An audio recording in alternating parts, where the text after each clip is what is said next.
Okay, so what is sequential and series? Actually, what you're actually doing is very simple. You're just trying to find out patterns of numbers.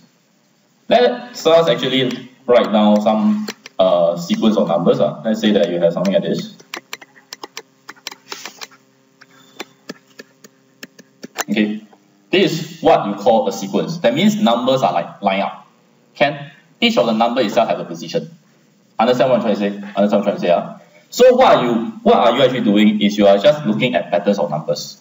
However, certain type of sequence has special pattern. Okay, and I think you know what I'm trying to talk about. The things that's in your syllabus. AP, GP, correct? So what is the so-called special pattern about an AP? Anyone? So what is so special about an AP? Common difference, or you all use common difference, which basically means that if let's say that I write a number, let's say 3, okay, APR. The next number is 6, okay, and I tell you that this is an AP. Can you immediately tell me what's the next number already? 9, right? Why? Because you know that because an AP have the pattern whereby you keep on have a common difference. In this case, it's an addition of 3. So add 3, add 3, add 3, add 3. Correct? Right? But what about this? Don't need to apply any formulas. You just think about this logically. If this is the case, are you able to predict the 10th term? How? Don't use formula. So how do you actually get the 10th term? Using a very simple thinking. You think you know it's keep on adding 3. So how to get the 10th term? You add 9 of 3 to who? 3, right? The first term, right? Giving you what answer? 30, correct? Correct, 30. So now, if you think about this, then the formula for AP should make sense to you. The first formula that you all learn for AP is the term formula, correct? Or AN, that means the nth term. So, I think you all use UN, so I just use UN, the nth term. Which means that, do you agree that nth term, in order to get the nth term, I will add n minus 1 of the common difference to who? First term. Agree, right? And that's what you have, a plus n minus 1d. Correct? So this is the term formula. I like to call this the term formula. Okay, the term formula. Now, to actually use term formula, take note, I like you all to see things like this so that it can help you in question.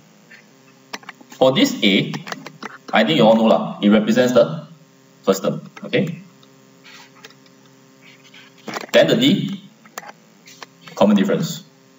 And I think we all agree that the common difference can be positive, negative, correct? But for this n, which is the same n here, you should see as position.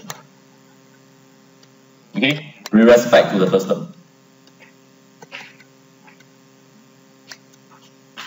Understand? That means when you're looking at term, you actually want, okay, using this formula to find out which term in which particular position. Okay, position. Is this okay so far? So far so good, I think you should. But you also know that there is another formula that you should also know for AP, right? What is it? The SN formula, right? Agree? Anyone can immediately tell me offhand what's the SN formula? You need to remember because it's not in your formula list. NO2, right? Bracket 2a plus n minus 1d, right? There is another one, right? Another form. A plus L, right? Okay, take note. This A plus L, what is this L? Last term, okay. I pause for a while. So this A is still the same, is the first term. Same thing, first term. This D here is common difference, right? Agree? Common difference. However, in order to help you in question, this N, when you are using it for the sum formula, you should see as well. By now you still don't know how to see this N. The N in the UN you should see as position. That means which one do you actually want to find. But when you actually find a sum, what is so important about sum? You need to know how many terms you are adding up. Correct? So the N is a bit different. Take note. Although both are called N. Okay? So this one, please see as the number of terms you are summing up. Okay? Understand this? So sum formula, okay, this is called the sum formula. you deal with adding up the sum. That means you have a sequence of numbers, correct? You know the sequence of numbers. So you want to find out what is the sum of the numbers of terms you're looking at. But for the term formula, you're looking at one particular one, that particular number. Understand this?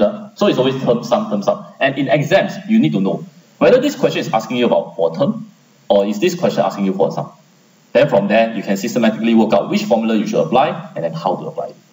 Okay, so far? So if that's the case, then I think GP, I think you all know what's happening. GP, what's the special thing, the special pattern about it is that you have a common ratio. So let's say now UN, can you tell me the formula? A, R, N minus 1. Does this formula make more sense to you now?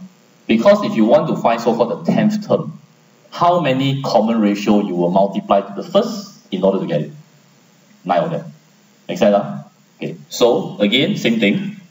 For this particular one, this one is still the first. This one is still the first term. Okay, this one is still the first term. This one is a common ratio. And this n, as I said just now, you should see as well. Position, yeah. Okay, so far. Then the Sn one, who can recall? Yeah, you have to recall, no choice, sorry. This one have to memorize. A 1 minus Rn over 1 minus Rn. I know in your lecture notes there is another one that's given to you, right? Rn minus 1 over R minus 1, right? Just remember one can already. Because you should know if I just switch a place by assigning a negative sign on top and bottom, you will just get the formula. Okay? There's also a reason why I like this form. Later I'll tell you why. But again, I want to just mention again, this A is actually the first term, R is a common ratio, N is number of terms you are summing up. Is this fine? Can I? All okay so far? Okay, if you're okay with this, I think you know that for the GP there is one more extra formula you have to know, right? The sum to infinity, right? Okay, basically what do you actually mean by sum to infinity? Yeah, n to 10 to infinity, but logically speaking, do you agree that you're summing many terms until infinity? Agree, right? Agree, Now think about this. If that's the case, who can explain to me why AP do not have a sum of infinity formula? AP. It will either get bigger and bigger because your common difference is positive. Makes sense, right? Your number is going to get big. When you sum them up, it's going to just get big. Or if your common difference is negative, what will happen? Negative, right? All negative numbers, right? And what happens when you sum it up? It will become negative infinity. Make sense? So sum to infinity to AP doesn't make sense. Because it's either positive infinity or negative infinity. However, for GP, think about it. For GP, you know that sum to infinity is to let this n become what? Plus become what? Infinity, make sense or not? You're summing infinity number of terms, agree? Now think about this. If your ratio is, let's say, 3, ratio is 3. 3 to the power of infinity is actually what? Infinity. So I don't think I have an answer. Make sense? But what type of ratio, if you take power infinity, it becomes something finite. Can I have a ratio, let's say 0.1? 0.1. Take power infinity. What happened to it? Very small, right? Small until how much? 0, right? Agree? So if your ratio, the size is actually less than 1, do you agree that r to the power infinity will tend to 0? And if it tends to 0, what will happen to the formula? This becomes 0. It will become a over 1 minus r, which is a formula that you all know. And that makes it why sum to infinity exists when your size of the ratio is less than 1. Understand this? Because when you take power n, it will become 0. But if your ratio is bigger than 1, cannot. Still will go to infinity. Understand this? Okay, so far? Okay, understand this whole thing. So, again, I want to mention this is a term formula for GP. This is a sum formula for GP. And again, for questions, you must analyze what are you doing and then which formula to use. Cannot. If that's the case, now read question 1. It's time to use a question to actually illustrate all these concepts. Yeah, any question, please ask me. Oh, sorry. Right wrong. It's term. I haven't finished my coffee yet, so technically speaking, I haven't woken up fully yet. Okay, thanks. engine have to start slowly one ma, still at gear 1. Okay, by the end of the session should be gear 5 already. Okay, right. Can you like have a bit of smile here? Yeah, you see such a big smile. Smile really. I need some inspiration. Yep. So okay, and a lot of times I don't want to introduce too much formulas. A lot of things must make logical sense to you. Can you all read question 1? Have you all done this question before? Haven't, right? Haven't, right? I hope. Okay. All understand already? What's happening? For real? You all know what's happening. I need you all to understand the question. Can? Okay. I think you all know that the questions, right? This question I choose it because it's good. It tackles APGP simultaneously. Okay. Now, I think you all agree that horizontally, the pattern will be, anyone? Just mention, GP, all agree? Now, whenever you read question, you are looking at pattern GP, right? Immediately tell yourself two important things. The ratio and the first term. In this particular question, the ratio is 3. First term?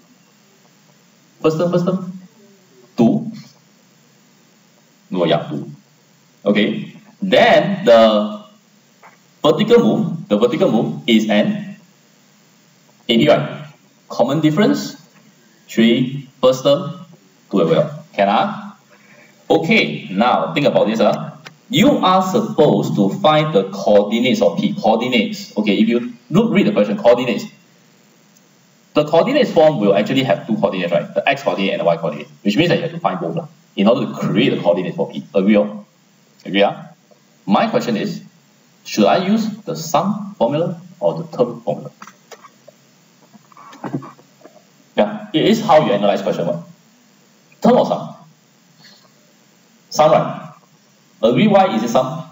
Because if you actually want to, let's say, find the x coordinate of P, you actually need to know how much so-called horizontal distance covered in total.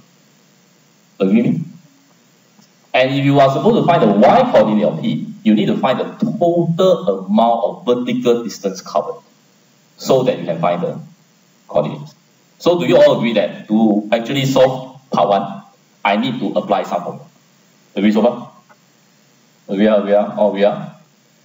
Okay, if you all agree, sum formula, right? Okay, sum formula, 3 things already. Okay, 3 things. Okay, let's focus on the horizontal distance first. Some testing horizontal distance at the end of 2n plus 1 move at the end of 2n plus 1 move Can you imagine how many moves the thing make? 2n plus 1 move in total. Agree? This one no formula, you have to think. So if I want to find the horizontal distance, I need 3 information. Agree?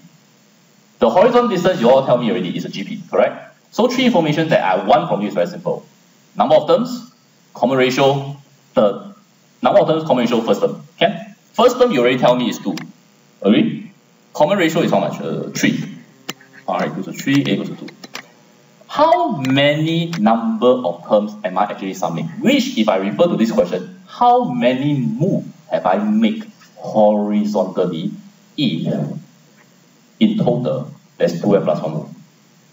Only formula 1, you can imagine one. How many? Anyone? Just show you all. 2n You remember? Okay, when I say the move, right, it means that, okay, let's say I make this this. How many move in total? This is 4. This is 4. This is 4. But how many move horizontally? 2. Vertically? 2 Can. This is also how you can do it in exam. But what if the move that I make is this? Total 5. Horizontal 3. Vertical 2. Can you imagine? This is all patterns of numbers. Once you can see pattern number, your sequence and series will automatically also improve. Now my question is, imagine now, you make 2n plus 1 move. How many move horizontally? Okay, horizontally more or vertically more? Horizontally more can? And if it's 2n plus 1, right, I think both horizontally and vertically is at least how much already? And both can now imply how many moves you make horizontally and plus 1. Agree? Vertically and agree. Yeah. This one don't need formula 1. It's about looking at the situation and look at how the sequence of numbers and think about how many terms are you actually managing. Can don't need so many formulas one. So good. Which means that for question 1, vertical distance, sorry, I should do horizontal distance. Horizontal distance, anyone can tell me what to actually put in? What formula am I using? Horizontal distance. The GP formula. So A is what? 2 bracket R minus 1 minus, what is R? 3. Then what do I put? Very good. Over 1 minus 3. Agree with me? Oh, M plus 1, right? Yeah. Agree, right? So this will give you 2 bracket 1 minus 3 and plus 1 minus 2. Yeah, usually you have a negative sign that come out when you apply this formula, but I hope you are confident enough to manage this negative sign. Correct answer? Double check. Yep, can right. Then the vertical total distance covered, the formula that I'm going to use is the AP, which is n over 2, right? Should I write n over 2? Reason, number of terms that I'm managing is n. Always remember n is not n actually, must always remember it is the total number of terms you're doing. Okay, so n over 2 bracket 2 what? What is A? Fill in the blank. 2 plus n minus 1, 3. 3 yeah, 3. So tidy up a bit.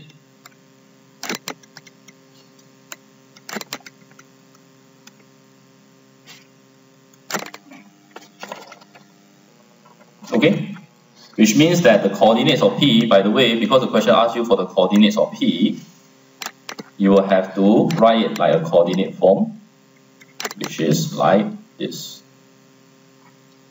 Is it okay? And that's the answer given to you in the answer key, right? Take note, remember, it's not the working that counts, it's the idea behind. Because a lot of times, if you read the solutions for your questions, solutions like this, but you need to locate what are the important things that leads to all these solutions. Can I? So term sum. Can I? Okay, so far? Can? Here? Okay, you're okay, then can I return back to the question? Hope you finished it, right? Okay, back to the question. So the next part, P move from A to B in the 2k minus 1 move and the 2k move. Picture given to you to help you. Find the least value of k such that the gradient AB is less than 0.002. You see the word gradient, and you look at this picture. How am I going to find the gradient? What do I need? What do I need in order to get the gradient? The what? No. Yeah, I can get the coordinates, but can I bypass the coordinates and get the gradient faster? Okay, hint. I need 2 things. I just need 2 things. Look at the picture. The picture can give you some hint. Vertical distance, I need this. I also need horizontal distance. And then, to get the gradient, agree is the vertical distance divided by horizontal distance. Correct? My question now is, if this is the thing that I need, the horizontal distance, that horizontal distance, and that vertical distance, term or some formula? Term, right? Agree? Because it's only that particular value. So do you agree that I'm doing the term formula? Then term formula, very simple. I look at the vertical one first, horizontal one first. Term, right? Term means that I need the same thing. Horizontal is GP. So first term is 2. Ratio is 3. What is the position I'm talking about? Remember, 2k minus 1 is also about analysis. 2k minus 1. So which particular horizontal move is this? Sorry?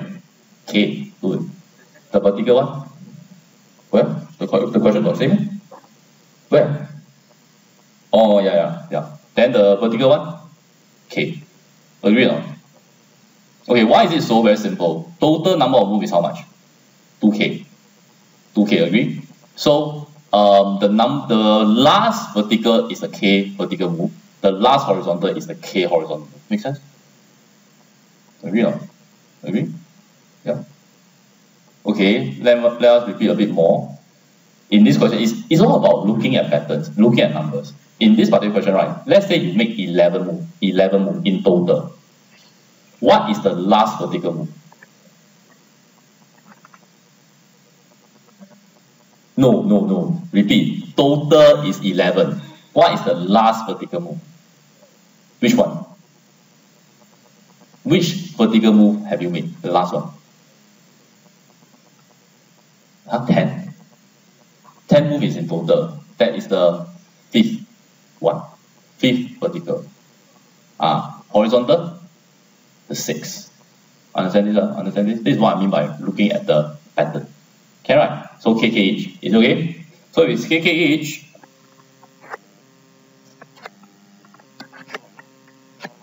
can get a bit boring. If it's getting a bit boring, please find some way to actually wake yourself up. So let me see. Okay, so I will write as horizontal distance. Guys, horizontal distance how much?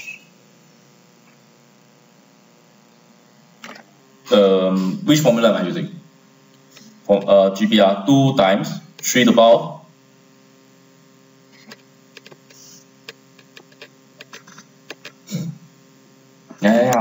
try not to refer to any formula. 3 to the power K minus 1. Very good. Vertical.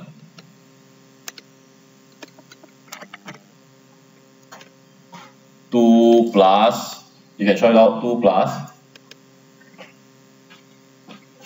Yeah, 2 plus K minus 1 times 3, right? Agree? Which means that I have 3K minus 1. Is it okay? Okay, so far? Then the gradient will be equals to vertical over horizontal. Agree with me? Agree? Can so far? So far so good? And I want this gradient to be less than 0.002. Agree? Yeah, agree all? Agree so far here? Can all? The next step is the one I want to emphasize. The next step. The next step I'm going to do, apply across all the topics for your comment. Okay, it's something that can help you to do question fast. But listen to me very carefully. Why am I using this method? Do you all agree that this K that I'm finding, it is going to be an integer value? Integer, all agree? We will not have any decimal places one, right? So to find it fast, I will not go and do cross multiplication or whatever. What I'm going to do is go to the GC, key in what's the formula? Help me out, the formula. I want to key in this thing here into my GC. So is bracket 3 x minus 1. Is it correct? Help me out. Divided by bracket 2 times 3 to the power of x minus 1. Is it correct? Bracket. Make sure that the brackets are correct. Then do you know what I'm going to do? I'm not going to graph it. I'm not going to graph it. Because of the fact that this answer is an integer, I table it. Right? Did I actually do it right? Again. Did I actually write it right? Yeah, it's correct. Right? Get him right. 3. Oh, I missed out bracket. Sorry.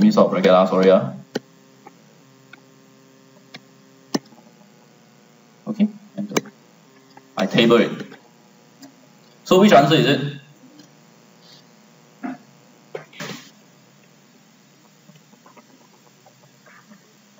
Which answer is it? Guys, 8. Do you agree? Any question? Oh, why is it 8? Do you know what I'm doing? Nobody knows that. Okay, what I'm doing is this. Do you realize that just now I key in this particular equation in the GC? Correct? Then I actually also create a table, right? Do you know when I create a table, do you know what the GC do? The GC do the following. The GC help me to sub the K for all the integers slowly. So what happens is that for this particular value here, the 0, 1, the GC sub K to be 0. and then tell me that expression equals to how much? Minus 1.5. Then it will automatically sub in consecutive integers for you. So it will sub in 1, telling you that the value of that expression is 1. It will sub in 2, telling you that particular expression is 0.833. So if that's the case, how am I going to find a particular k such that it's less than 0.002? You go and scan down and look for the value that is actually less than 0.002. Okay? This is what I like to call the table method, which is very helpful for you to solve answers that are integers only. I mentioned again integers, because what your GC do is substitute consecutive integers into the expression. Sorry? Later I will show you how to write down the proper working. Hey, any question you can ask directly. Why? Huh? Is it? Oh yeah, I will go down one below. Is it 9? Is it 9?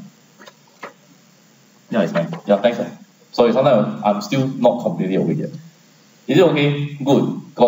I can make mistake. My math is very poor actually. So too bad you get me as a math tutor. So okay that row okay. Can Irina, okay, have you woken up already? Okay. Can right? Understand what's going on? Okay, again, I mentioned again, this table method you can use in any question. If the question allows you to use GC, and the answer that you're looking for is an integer, you can use this. Don't need to go for graphical. Understand? Graphical method only used when the answer that you know will not be an integer. Okay? So, but presentation wise, how am I going to present the working is like this. You will give the 8 and the 9 and the 10. The 8 answer is what? Help me to read off. 0.056. 26. 9 0.001. 0.001. 9, 8, 10. Okay. Times 10 to the power minus 4. Do you know what times 10 to the power 4 actually means? 0.000. 4 zeros. Okay? 7, 4. Correct? 7, 4. Okay. How do you label the table? Do you label as X and Y1 as like the GC? No. This one is actually what? Okay. This one This one I say already what? Is the value that your GC help you to calculate this particular expression. Make sense? Gradient also can.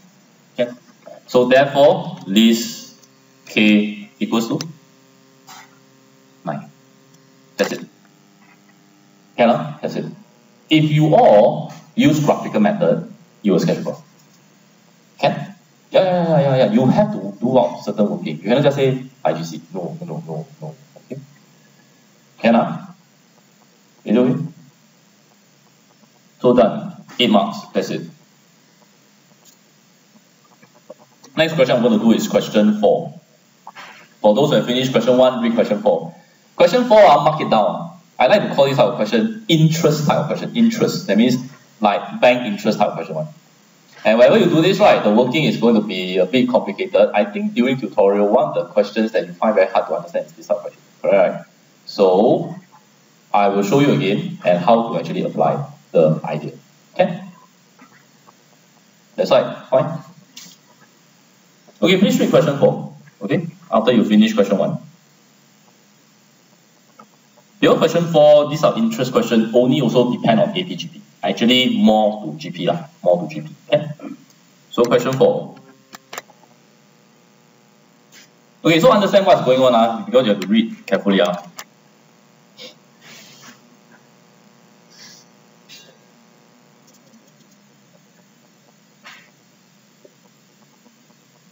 Hey, your question can clarify me, okay? Yeah. All ready? Question 4? We ready? Yes? Understand what's going on already? Okay, if you understand what's going on, do you know what part 1 wants you to do? Part 1. This thing here. What is UN?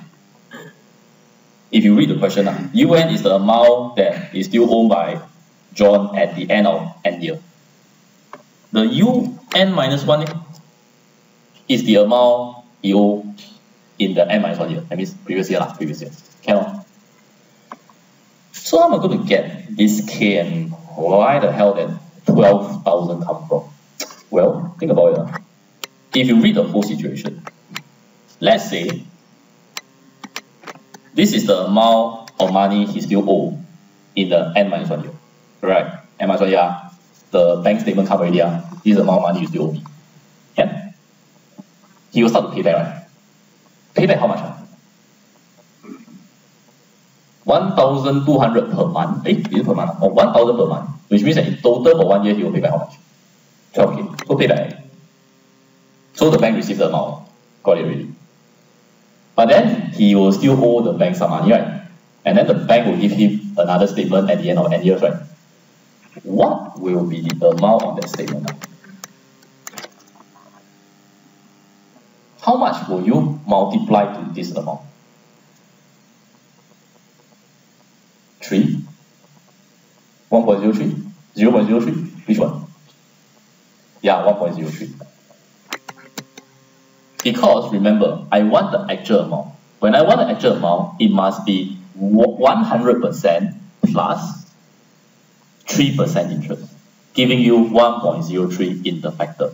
And actually, whenever you deal with interest type of question, this is one of the most important concepts you have to remember. Because a lot of times, when you are thinking of this question, right, you think of it like this way. Amount of money I still owe, then extra that add into it. Which means that a lot of you will say, this amount plus 0.03 the amount, and that is the amount that you actually owe. If you do that, later in your working, you will not see any pattern one. Understand? So remember, always see it as a one common factor that when you multiply, immediately give you how much of the money you still owe or how much of the money you have earned. Depend on the question. Can so far? Okay. So this is the answer for part 1. So what do here 1.03. So part 2. Hey, anyone have this issue with this type of question? No. Oh good. So you can tell me also U1 equals to what? How do you write? Oh, by the way, why am I writing all this down now is that I am going to find using this method to find out the answer for part 2, the expression for UN. I do not know what your math tutor previously teach you. This is how I do it for my students. Slowly write down the first 3 terms and then from there write down the answer. Is that how your tutor teach you as well? Okay, so using this, can you tell me how should I write down U1? The amount of money I owe at the end of first year? Guys, 200,000, right? Minus 12,000, right? And I know a lot of you at this step is going to calculate this thingy here and then calculate the whole thing, correct? No. Don't do anything. Don't do anything. The important thing is preserve the 1.03. Preserve the 1.03. Which means I'm going to write something like this.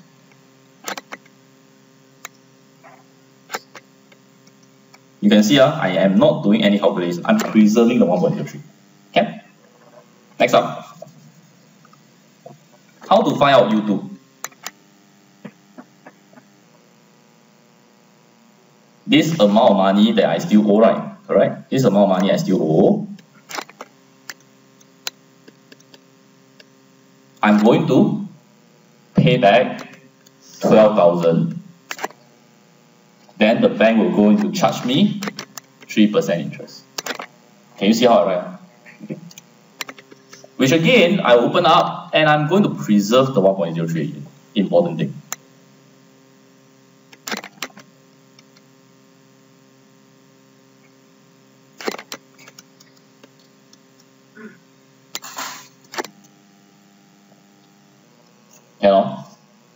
See, if that's the case, who actually can tell me for U3 how will you actually have as an expression? You write down yourself. Try it out. U3.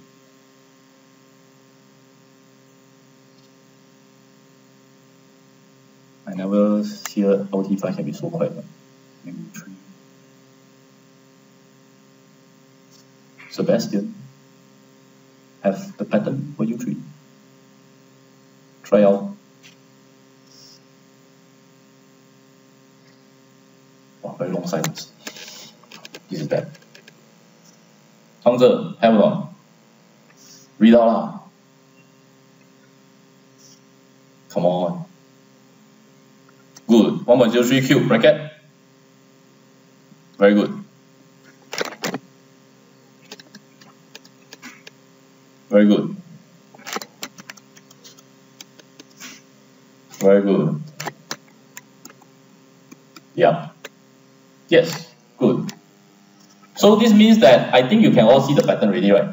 I think you're all ready lah. Give me UN, which means it will be 1.03 and 200, right? Minus 1.03 and 12, right?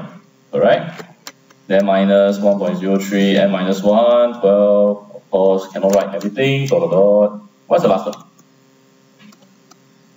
12, right? 1000, correct?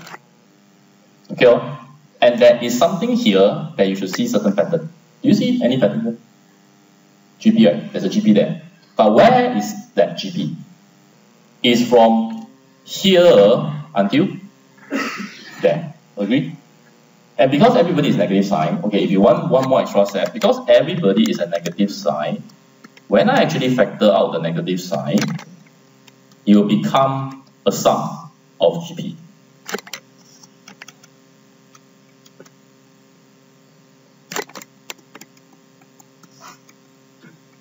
Is it okay? Cannot? Because the sum of GP, you will use a sum formula. To use the sum formula, you need three things. Always one. First term, common ratio, number of terms. What is the first term? Do you know which one I will use as the first term? The last one, because I always use the smaller one as the last term. Ratio? 1/3 lah. Agree? Number of terms, which is always the kind of mistake that you all make. Number of terms. Someone is going to say n plus 1. Someone you say n, someone is going to say n minus 1. How to confirm? It's always the key that decide whether you can solve the whole questions with full marks or have kind of mistakes. So how many?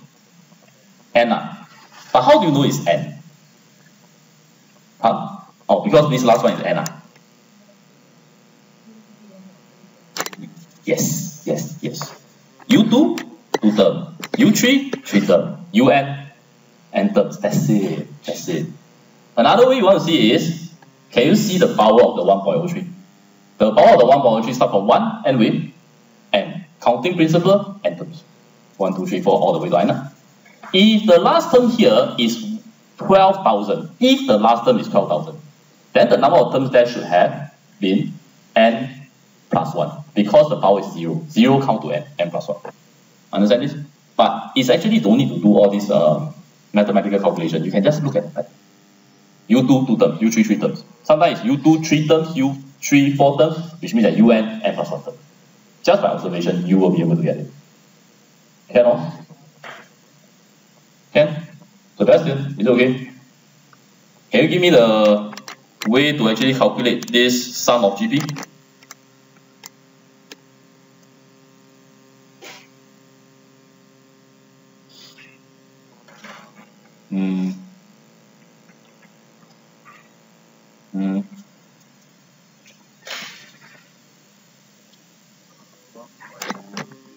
Yep. Good. Okay, can. Yep. Very good. Can. This one have to remember, no choice, not found in your formula list.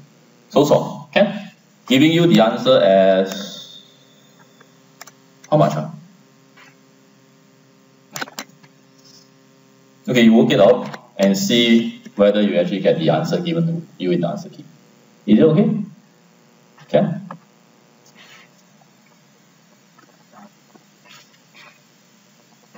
Okay, please do the part 3 as well. Okay, try to solve for those who haven't solved it. Please try to solve and see whether or not you can get the expression behind. Do it. Okay, for those who haven't done it. Hey, you have to do it. By the way, the question actually wants you to actually express with 1.03n as the factor of b. So see whether you can actually achieve the answer.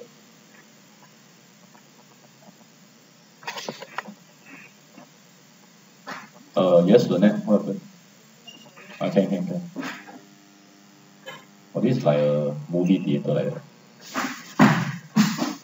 Yeah, this happens.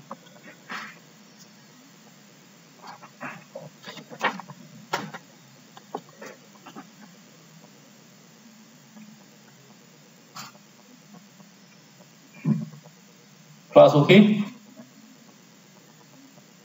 Yeah?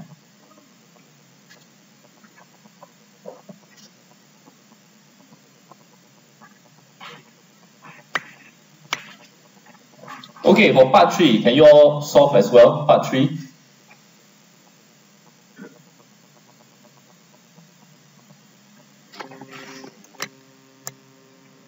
Qixuan, what's the answer? Hurry up lah, hurry up. Qixuan, got the answer already?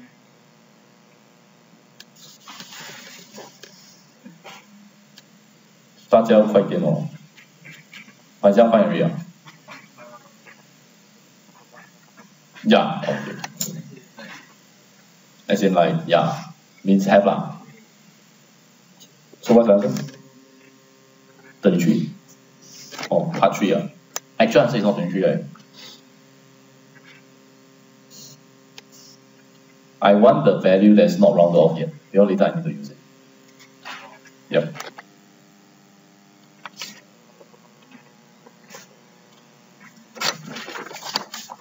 Okay, I think you will get the answer as this one. Okay, there's also something that you may need to know. Have everyone get this as the expression? Have, right? Okay, part 3, how to solve? How to find the number of years that he paid back the loan? I think you will all use this expression, right? Correct? This expression, right? And then you will actually make this expression equals to 0 or 200k. Yeah, some of the students will really give me this equals to y. Yeah, it's the amount of money he owed, not the amount of money like he paid. Correct. So it should be 0. Know that. Can? And to solve this, I think you can use your ln thingy, right? Shouldn't be a problem. I need the n with decimal places. How much do you know? Do it. 晚上.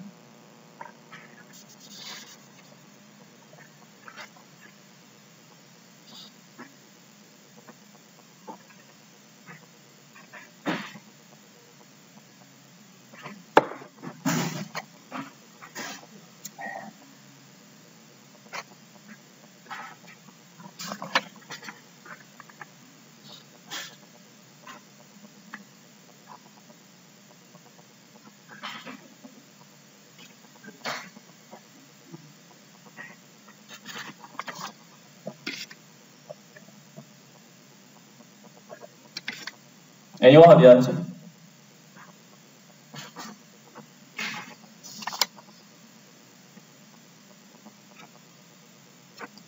Anyone have the answer? Vixen, n equals to, this should be easy, right? Yeah, 22.48. Then, because the question says the number of years, you will round off your answer to 23. But later, in order to solve this question in a more accurate way, okay, I will be using 22.5 years. Is it 22.5? Yeah, 22.5 years. Okay.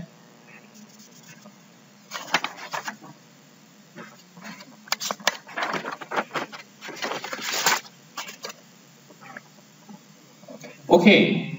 Yeah. They say number of years. Minimum number of years. Usually when you say minimum number of years, you round off to full number of years. But of course, in actual fact, the bank statement should come at the June to say that, hey, you have paid back already. They will not tell you to pay until December. But these are just answers presented for exams. If you want to write as 22.5 years, I think because this year this question is from the 08 from our college. I think we also accept 22.5 years. Both answers we accept. Okay. Then later part, it depends on which answer you use. I'm going to use 22.5 because it's more accurate. Can. Now, this is the part whereby it can get a bit confusing to you know what? This part here. Okay. Do you know how already? Do you know how to find the total interest he had to pay for the remaining years? Have you all read the question already? You know what's happening, right? There is a termination option for him after 15 years. Then the bank says, you want to terminate early? You want to terminate early, can. Okay, 5% on the remaining loan. You know what I mean, right? That means you still owe how much, right? In order to terminate, you have to pay 1.05 of that remaining loan. So far so good. Okay, well. The question is now then, because he had to think whether I should terminate early or not. So how to calculate the total interest he have to pay for the remaining years if he don't terminate? That means keep on paying. Okay? Okay. My question is first thing to guide you along. The remaining years is how many remaining years? Yeah, that's the first question. 8 years, but I just now say already, I'm going to use 22.5 years, so 7.5. Agree? Remaining years, 7.5. All of you? How am I going to calculate the total interest? 2 marks only, should be fast. The working should be fast. The first thing I will do is 0.03. Cannot, because this one is so-called compound interest. You use 0.03, the calculation is going to become very complicated. Okay, my hint is this. This part 1. Part 4, right? Okay, part 4. I will go and find U15. Who can explain to me why I'm so interested in U15? The amount of money I still owe, right? Correct? The amount of money I still owe. Then, I am going to calculate this thing here.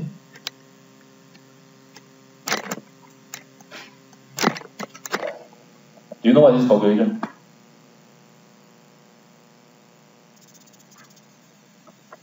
Think about it. The amount I pay for the 7.5 years. Agree? And do you all agree to find the total interest? This minus this.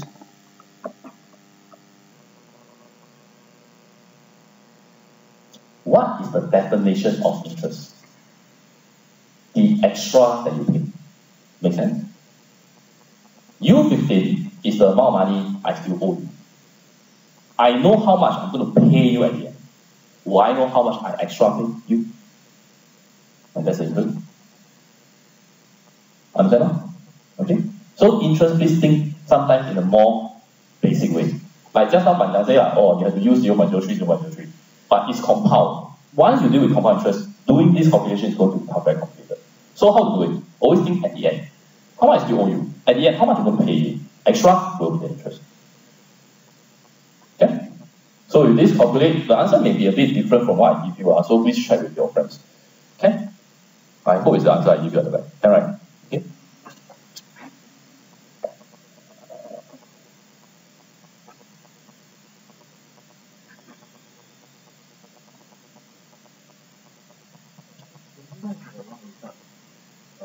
Without termination. Then later I'm going to use this answer to see whether or not I should terminate early or not. Okay? So what is the total amount of interest I paid based on your calculation? Based on 22.5 years.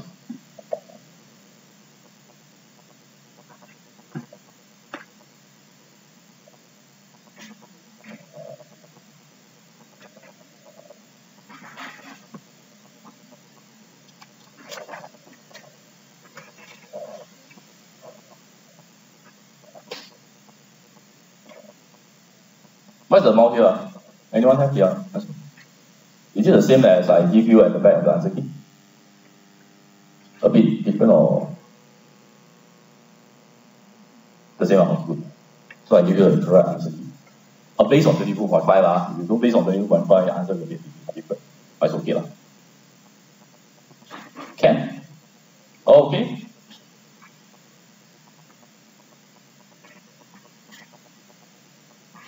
Okay. Let me ask someone. Crystal, so how to actually answer the very last part? How to then determine whether I should early terminate or not? Definitely I need to do comparison. So what compared to what?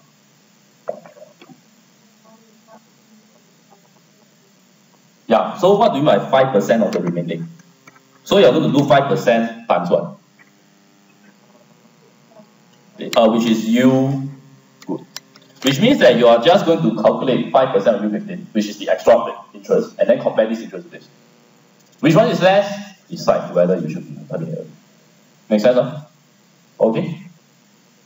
And I hope you will get the answer at the back. Alright. Once this is done, I will go to question 5. There is something I want to talk about question 5. Okay?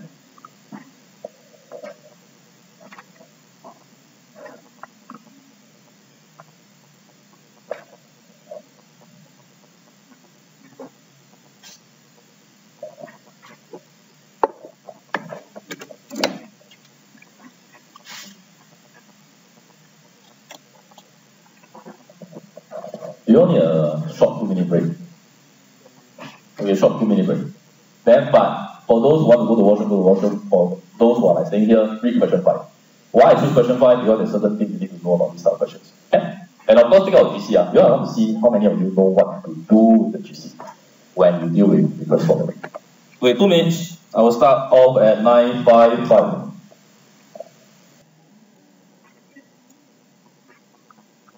Okay, for 5, listen up, listen up, listen up. The reason why I want to go into 5 is because if I mention already, okay.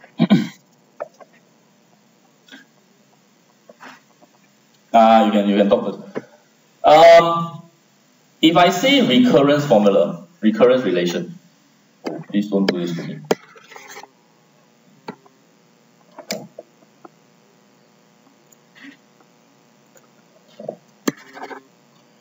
If I say recurrence relation, do you know what I'm trying to say? And awkward silence. Don't know what? Oh my god. Okay. Can. Let's try this. Revision time.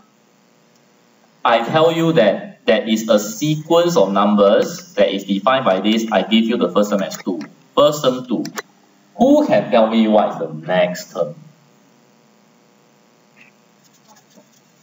5. How do you know? I don't know. I sub it into here. Okay, 5. Fine. Next term. Agree. Next term.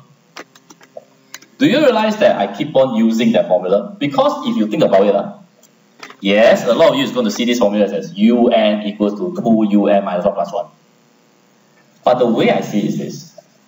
To find the term that I want is to multiply 2 to the previous term at 1. Agree? That's what the formula is telling you. That is so-called recurrence. And why is it called recurrence? Because to find the next term, you must always depend on the previous term. I cannot just tell you, oh, directly find the term in the 20th position for me. Then you cannot just use the like AP formula and say, oh, just sub in n equals 20. Cannot. You have to slowly use the recurrence, reach until the 19th term before you can get the 20th. Understand this? Understand? And if you think about it, do you agree that just now the thing that I'm doing, the interest question, do you agree it's also like a recurrence formula? To find out the amount of money I owe this year, I have to find out the amount of money I owe the previous year, minus 12,000 times 1.03. Agree with me? Yeah. So this is recurrence. Sabrina, is it okay? You okay? Understand? So now I ask you a question. How to generate this sequence on your GC? GC. Please help me to generate. How? Cannot refer to notes because really sometimes they will ask you to actually just generate the sequence. So now take out GC and see whether or not you can recall. Help me out. Change the mode. Okay, change the mode. Change what? to sequence. Okay. Hey, have to recall offhand one because you have no notes. Okay, done. Then go where? Top left. Okay, thanks. Don't know what all this means. Die liao. Die liao. Die. Forget how. Die bao. Okay, lor, die. Sabrina, help me out. I haven't hear you say anything yet. 2, thanks. I can't find you. I don't know where you is. Oh my god. I cannot find. At where? Where you? Where is you? I can't find you. Oh no you. Yeah, this is going to 7. 7 is not you. The blue one Oh, don't have to get the blue one. Thank you. Second 7. Then bracket. Die. Don't know how to find this slanted weird end. Thank you. Then -1.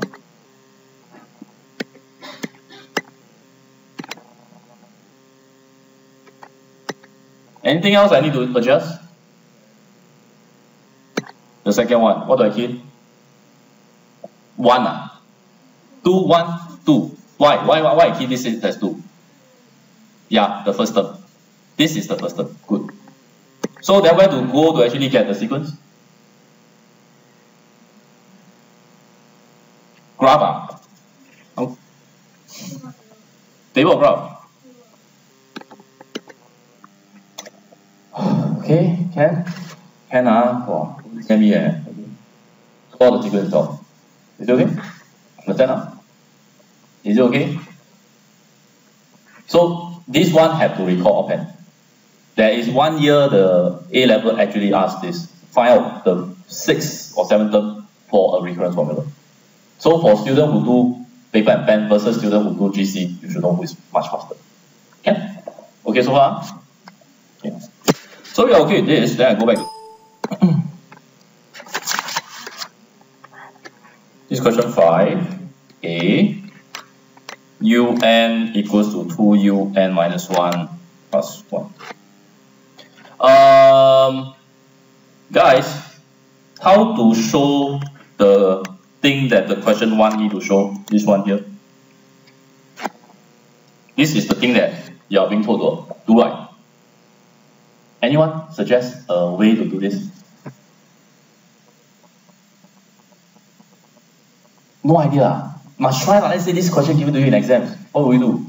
Remember, I hint you already. This is just like you do interest question. Yeah, make a table. Okay. So U1 is 2. Then U2 is? No, I won't write 5. I give you the hint again. I am going to see this question as an interest type of question. And just now when I'm doing interest type of question, I actually mentioned a lot of things that you have to pay attention to in your working so that you can get a pattern at the end, right? So instead of writing it as 5, I will write it as 2 plus 1. U3 Yeah, U3. 2 to the power 2 plus 2 plus 1. Yeah. It's plus 2. Okay, you have to do it yourself. You cannot just write. Okay. You cannot just write because you have to know what I'm doing. Tell me what you write for U4. Tell me what you write for U5. I have to make sure that you know what to write.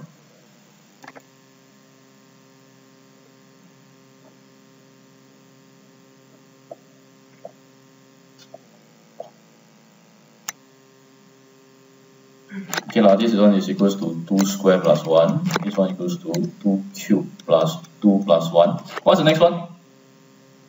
2 to the power of 4 plus 2 to the power of 2 plus 2 plus 1. Good. U5 is 2 to the power 5 plus 3 plus 2 square plus 2 plus 1. Can Okay. So I think you can help me to write out UN already. UN is 2 to the power n, good, plus 2 to the power n minus 2, good, 2 to the power n minus 1, plus dot plus 1. By the way, again, put into your whatever you're writing, mention to yourself that this is just like your intro style question. I'm doing it like intro style question. I'm following the rules that I told you just now, how to keep things so that you can see the pattern. Next question will be this. Do I actually see the GP pattern like I will see in the intro style question? I think yes, but is it all the terms? Because it looks like all the terms, everybody have 2, 2, 2 like that one. But should I take everybody? I cannot take this, do you agree? Because there's a 2 to the power n minus 1 missing. Which means I cannot take this, I can only look at the rest of the term. Is it okay? Is it okay? Can. Let's see how fast Hwa student is. Timothy, look at what I'm writing on the whiteboard. Look at this thing here. How many terms are there? Hurry up, 5 seconds. N terms Irina, you have to help him out. How many terms? Continue. For those who can see it, continue working. Irina? I thought it's N. How you convince me it's N minus 1? Convince me. You have to convince yourself. Can you just smile? Smile is not enough as to convince me. Come on.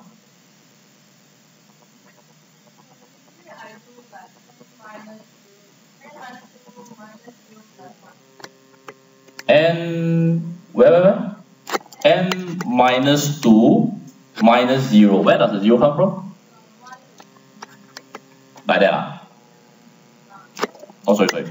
1 is 2 to the power 0. So you usually do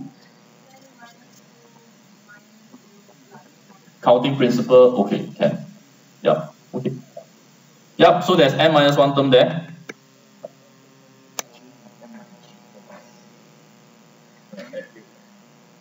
Which one? Oh yeah, sorry. Thank you. Usually write very fast, right until. So to the power n. Apply the GP formula. What is it? Sebastian, help out Irina. You're like very cool like that. Sit down there. What? You okay or not? Not okay Not okay. What's wrong? Juyu, help out. ERU.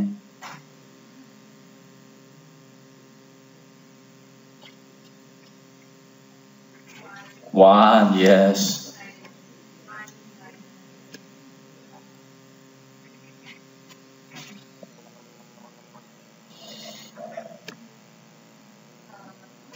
Yes. Wow, thank you. Then? Thanks. Question is done. Okay? Is it okay? Can So, tie out everything already, recurrence formula, all these things. Is it okay? This side? Okay, then determine the behavior of the sequence. Now listen up, how to actually write down answers whereby they want the behavior of the sequence. Sequence, that means numbers rolling, lining up. Two things. I need to see two things. Either you tell me whether the sequence is increasing, decreasing, or fluctuating. You know what do I mean by fluctuating? That means the value will go up, come down, go up, come down, go up, come down.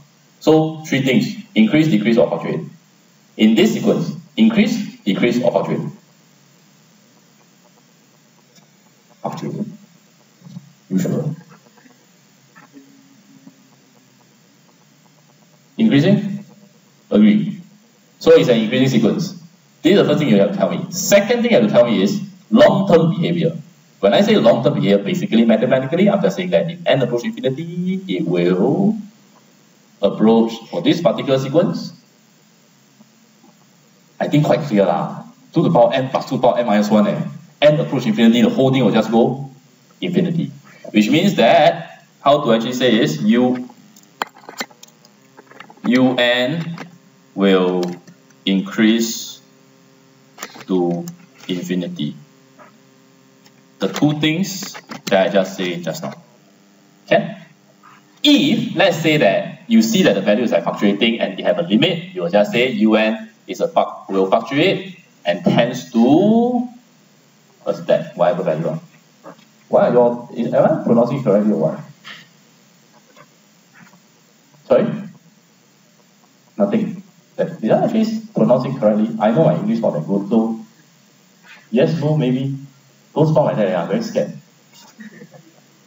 Okay, right. Can Okay, done. Okay, do B now.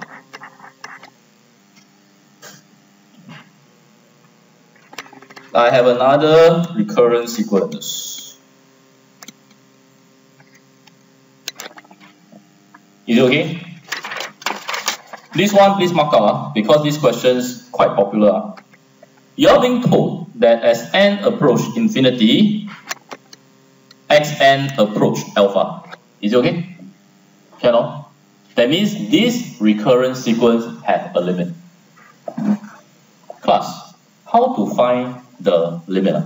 The question say what? Do you know how to find? I think your tutor teach you before, right? Qixuan, recall offhand. Cannot. Exact value. Have to solve. Cannot recall. Cannot exact value. Cannot graph. Once the question says exact value, usually it's a third form, usually GC is out. No one can actually recall how to find this. The trick. Just what? Just sub both x what? Just sub both xn plus 1 and xn to be alpha. Do you recall this? Do you know why? Do you know why? Okay, the way to see this is this. Hey, if you are sleeping, please go out and wash your face. Yeah, it's tiring one. Okay, to learn more new things is tiring, or to revise things is tiring. Okay, how to actually see this is, listen as n approach infinity, you are looking at the infinity position. Can you accept this concept? That is a position far away. Cannot. Then, when you are being told that at that infinity position, xn is alpha, in my mind, don't write this for your working. In my mind, I like to see it like this. Do you know what I'm writing? I'm telling you that the term at the infinity position is alpha. Is it okay? So if n approach infinity, what happened to xn? So it's like x infinity, the term at infinity position. What happened to xn plus 1? Yeah, it's also alpha because n plus 1, infinity plus 1 is 2 infinity. Understand this? So both actually approach the same value. Understand this? Yeah. So this is how we can remember. So from there, you will be able to solve. And how to solve this? In your mind, you immediately, wow, can I factorize? Can I factorize? Don't think of factorize. Use what? Yes, immediately apply general formula. Okay?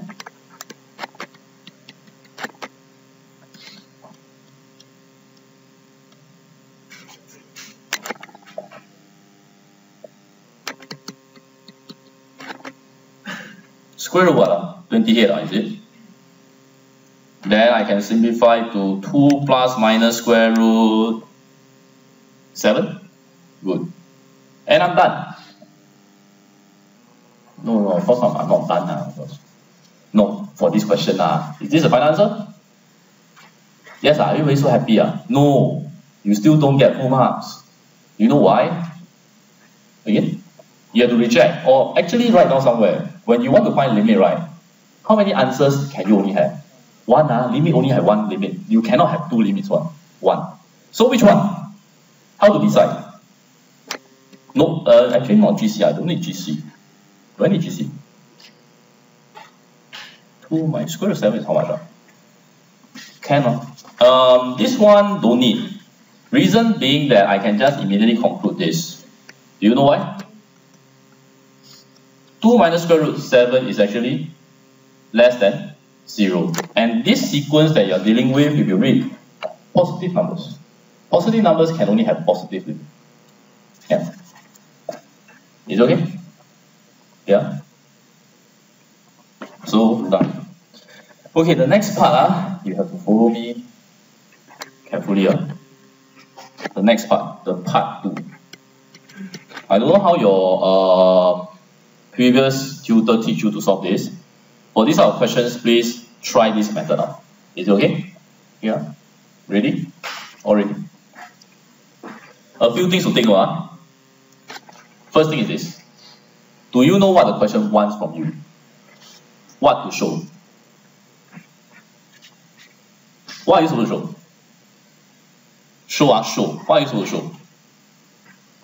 You're supposed to show paper? Correct. You are supposed to show that xn is less than xn plus 1 using the fact that what? Xn is less than alpha. Is it okay? Which is actually equals to 2 plus square root 7. Is it fine? Cannot? Actually, because I never teach you all before, your previous tutor, how to I think both or he teach you to approach this? Cannot remember. Graph, graph, Viren, graph. How?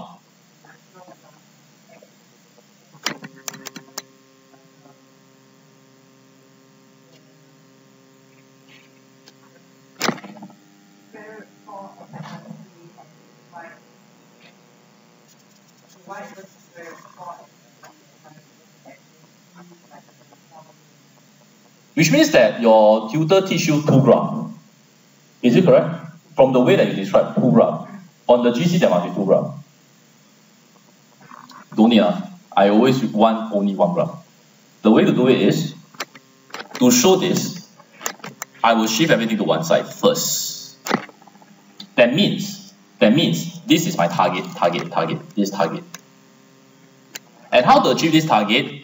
I will consider y equals to xn minus xn plus 1. And so far, however, I cannot graph this. Reason, there are 2 variables. So how to then make sure that I can graph it? I actually change xn plus 1 to square root 4xn plus 3. Can you see now only 1 variable? Which means that the graph that I'm going to sketch is actually what? Y equals to, GC, x minus square root 4x plus 3. You agree? Agree all? So graph this out.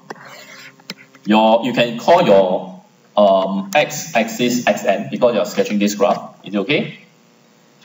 How will the graph look like? Okay, let me do this here. I have to change back. Enter.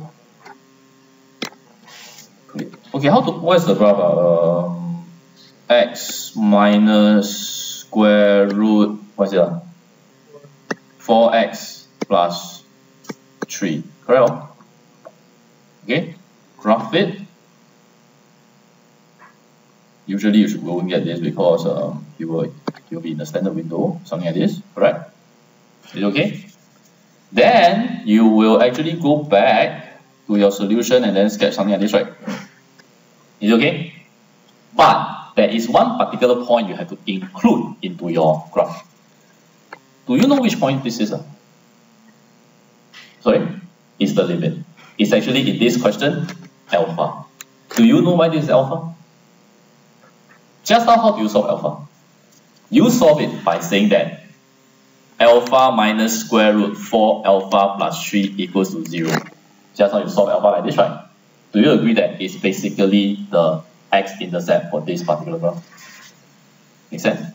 So you say that this is 2 plus square root 7, and from the graph, the condition that you're going to use is xn less than alpha, right? Agree?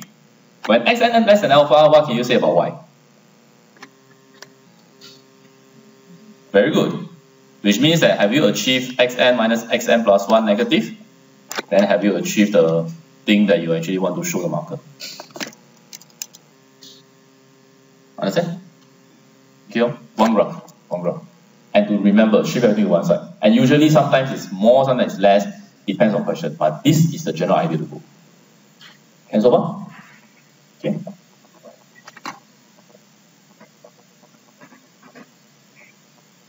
Well, so next time when you see this question, this is the way. And you can go and try this method. should work quite well. Okay, but things to include, make sure that you include this limit here. Okay. Alpha. Why? Because just now when you solve alpha, do you do it like this? Remember? You do it like that, right? Okay, you do it alpha. If you solve this, you solve this. Both approach alpha, so you solve this. Do you agree that solving this is the same as solving this? And do you agree that if you are solving this, alpha is a root to the equation? This is a root. It's a root means what? It's the x-intercept. So that's why that particular point is alpha. Okay? Okay? Okay? So APGP recurrence formula settled. The last two that I'm going to deal with is method of difference, MI. Cannot. Okay? Then I tell you what to, when, how to identify method of difference question. MI, what is the thing that I want to see? Is it okay? Can I move on? Yeah, can? But before MI, I just want to do something here. Okay, copy finish ready? Yiling, okay?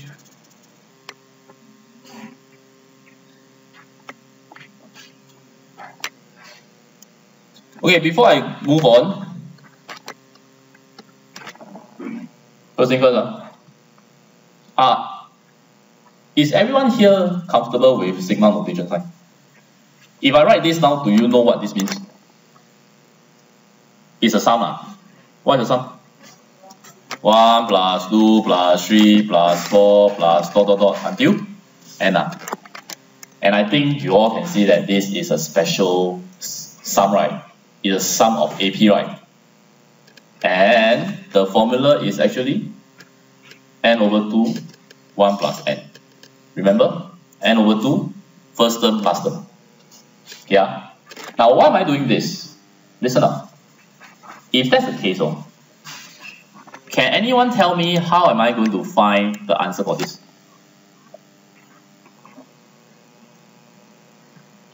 Do you agree that you will sub 10 into this expression here? However, if I want you to solve this thing, can you use this formula? Yes, no? Yes, how? How? Okay, you will split. But what if I tell you I don't want you to split? Well, can I do something like this?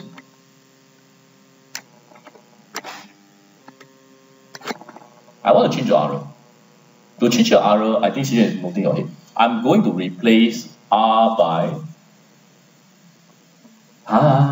replace R by what? I can change R minus 1 to R.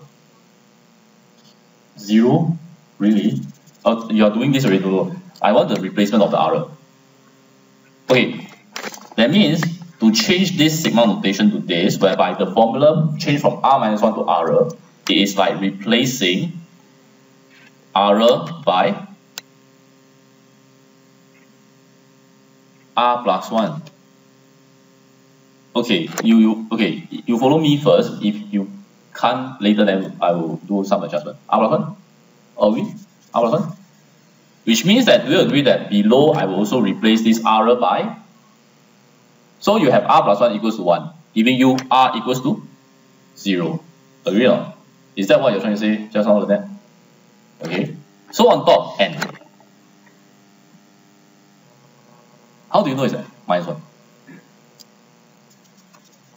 Yeah, I also very interested. How do you know it's minus 1? Okay, very simple. How many terms are here? When you actually write this as a sigma notation, how many terms? 1 to n, correct?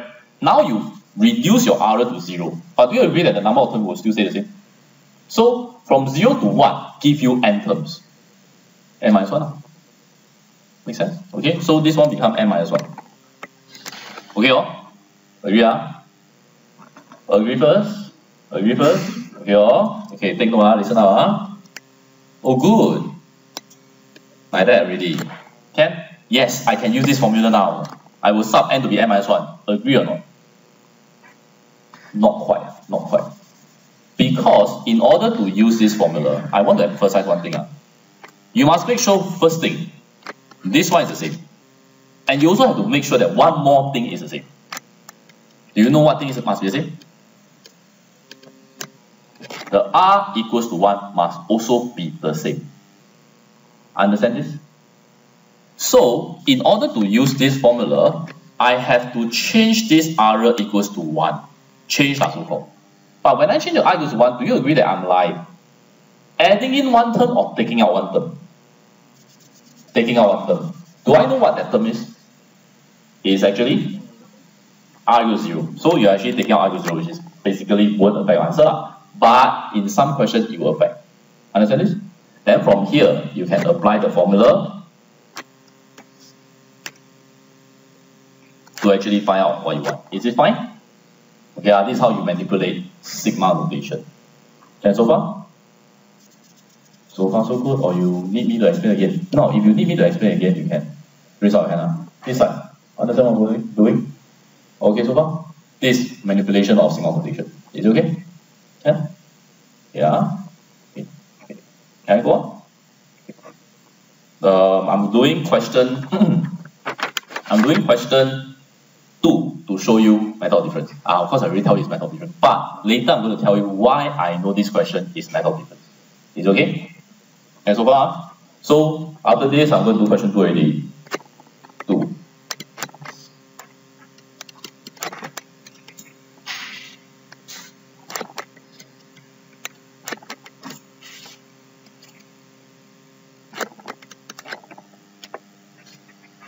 The question actually wants you to express it in a single fraction. For part 1 first, may I know what is the common denominator to actually make it a common a single fraction? Question 2. What is the common denominator in this case? 2 r plus 1 r plus 2, which means here I should write what? R plus 1 r plus 2 minus plus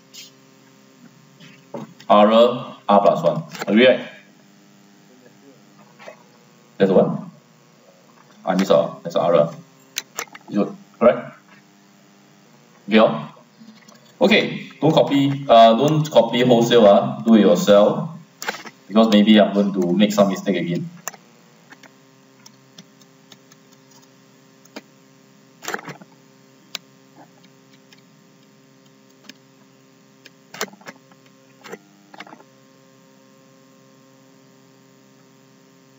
Is it like that? So nice.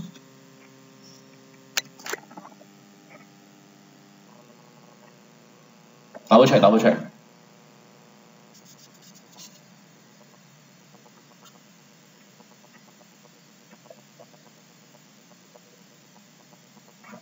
Alvin, correct or not? Wrong. I may have made some mistake one. Yes, correct, wrong. Oh, you all have to be faster. Suyun, correct or not? Correct, confirm or not? Confirm. This side, finish ready? I will wait. But I have to be fast. I have to be fast. Cheryl, done? Correct? Am I correct? Really? Is that plus 2? Yeah, that's a plus 2. Oh, I missed out plus 2.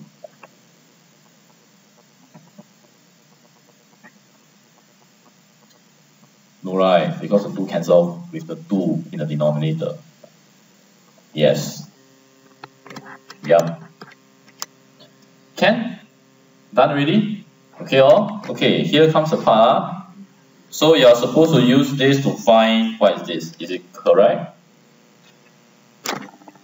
Okay. Okay. That's right. Fine. Okay, what is the first step to actually carry out part 2? Actually, there's a hint. Please use part 1. Agree? So I will actually replace the 1 over r plus 1 r plus 2 to be what? This one.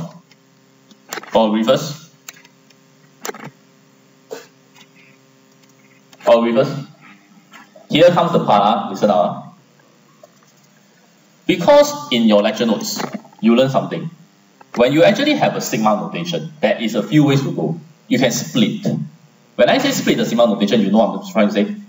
You can write this as summation of 1 over 2r minus summation of 1 over r plus 1 plus summation of 1 over 2 r plus 2. Correct? Mathematically, it's not wrong. Agree? Agree here? Okay.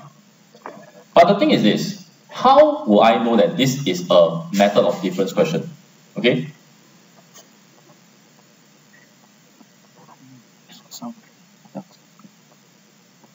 So, how do I know that it's a method of difference? Listen up. In order to know, because one thing is this, once you split this, the method of difference pattern, you will lose it. Then you will not be able to solve the question. But there are certain questions whereby it's actually you split the summation, correct? So, how do I know what to do? How do I know that in exam, this is a method of difference question? 3 things. First thing is this. You must have a, okay, this, I don't know whether you understand it. You must have a consecutive field to the expression. That means, here you see a r plus 1, r plus 2. Consecutive field. Cannot. First thing, you have to observe there is a consecutive. Whatever I mean, you write down whatever you understand by what I mean by consecutive field. There must be a consecutive field. Cannot. Second thing, there must be a negative sign inside the expression. Because you know, method of difference, in order to carry out all those massacre, killing of people, you need to have a negative sign. Okay? The third thing is the one that sometimes will be hard for you to see. The third thing is this. What is the coefficient for each of all these terms? Coefficient. First term, the coefficient is what? The first term, coefficient. Or coefficient means the number that is tagged along the variable. Do you agree it's a half? Coefficient for the second one?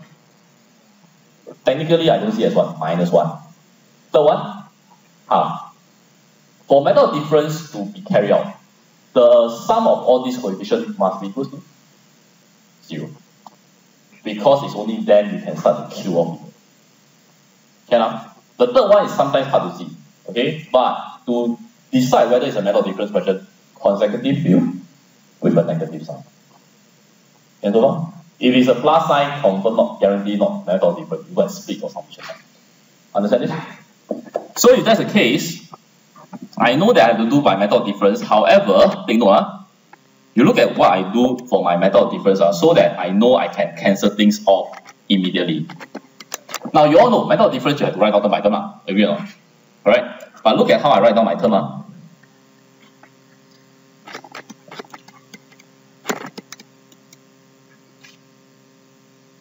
First thing first, do you realize that I didn't calculate it as exact fraction?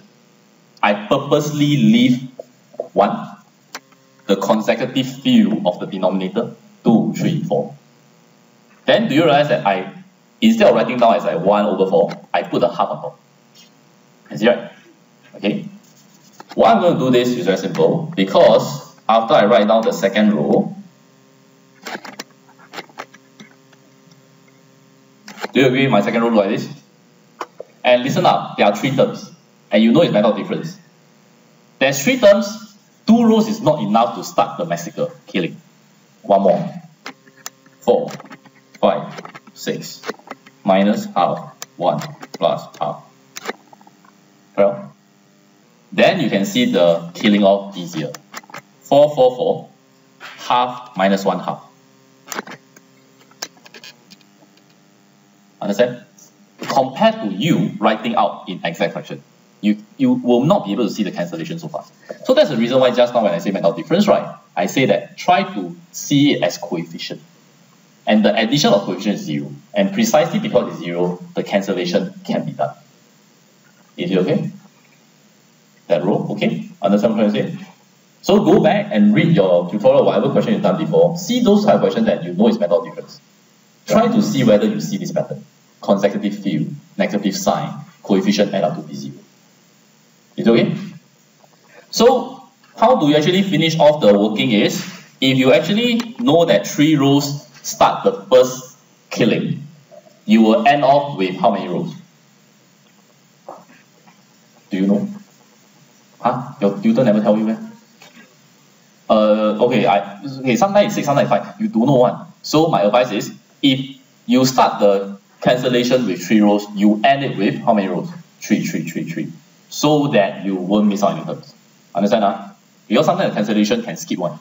Okay, so start with how many rows, end with how many rows. So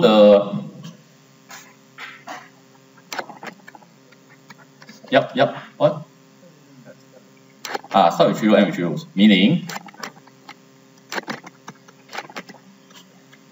last row, correct? This is the last row. Is this the last row? Yes, right. So, not enough. You have to give me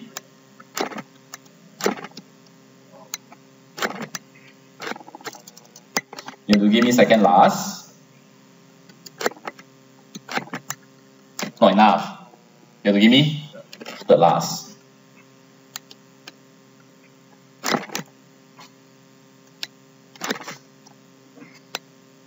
Sorry, a bit getting smaller. Why you do this? Of course, there's a plus dot dot dot. You know how to present the working, right? Okay. Why? Because then can you see where the last cancellation will occur? Here. Can you see? Here. Which means that this one will kill off. This one will kill off. Meaning, what are the terms that survive? In exams, also good that you circle out this term, this term, this term, and then below how many terms? This term, and this term. Make sense? Then from there, you will write down the final answer. Is it okay? Okay, give you some time to simplify. Hopefully, you can get the answer at the back. Okay. Please, you have to do this simplification on your own. Equals to. I just write down the answer for you. 12. 1 over 2 and plus 1. You should get this. Is it okay? You simplify your own. You have to work this out yourself. Learn that, okay or not? Are you getting cold?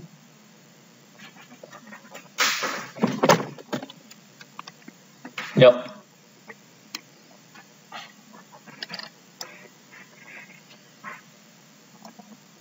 Sorry, the seats is very close.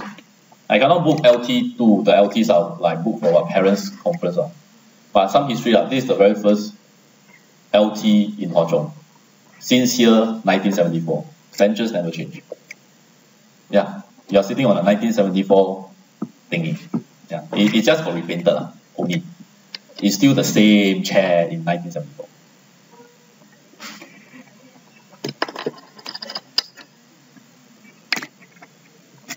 Can? Okay.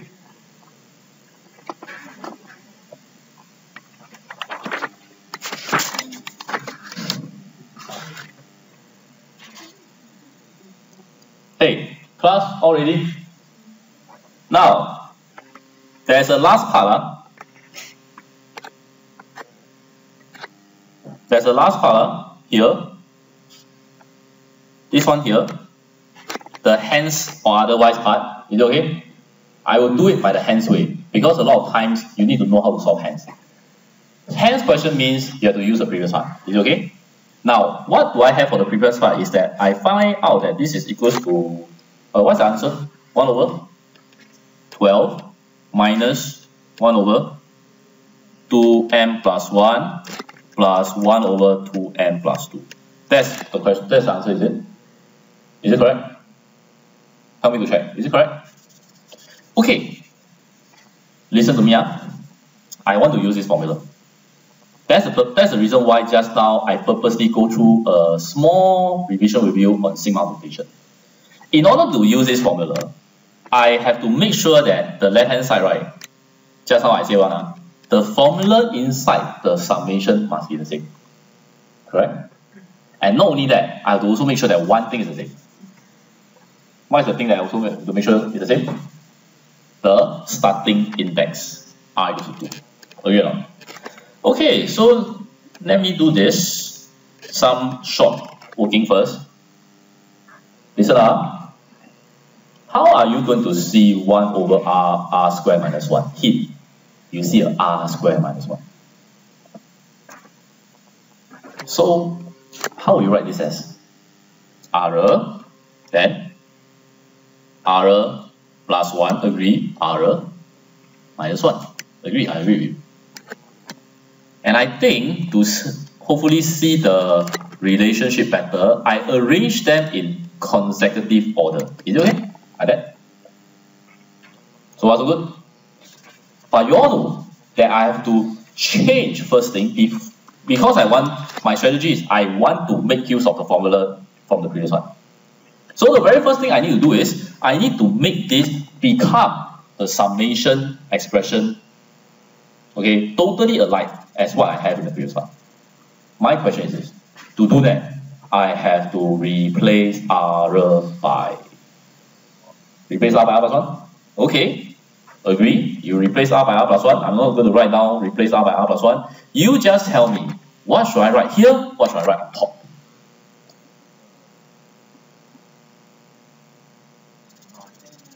R equals to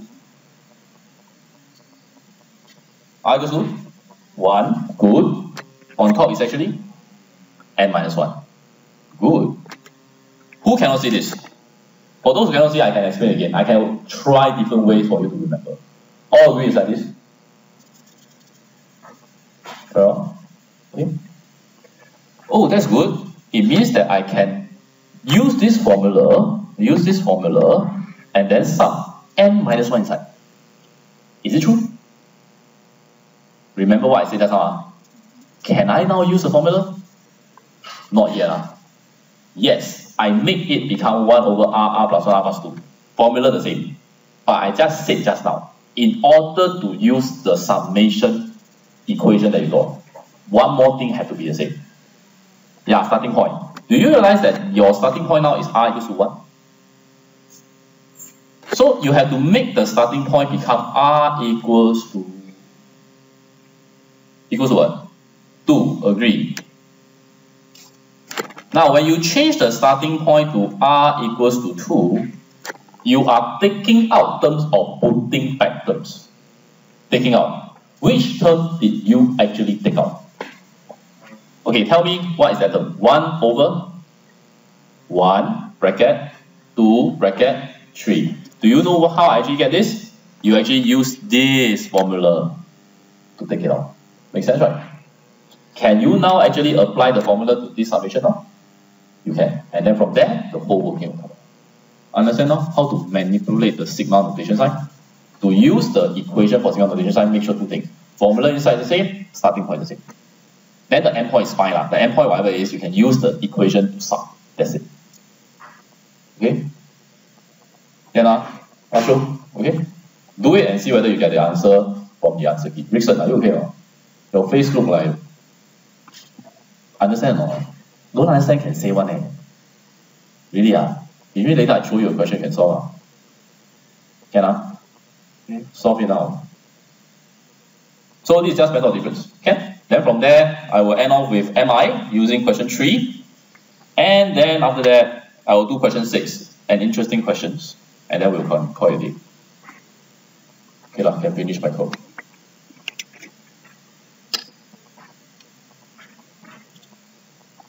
Timothy, okay. My writing can get a bit messy.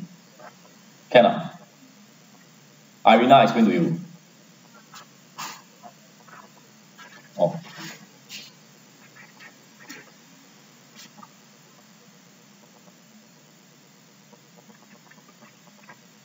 Answer, fine.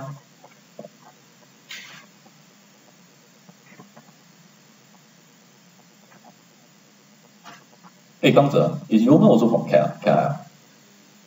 No, high school. Oh. Okay. He got a CAT high loop.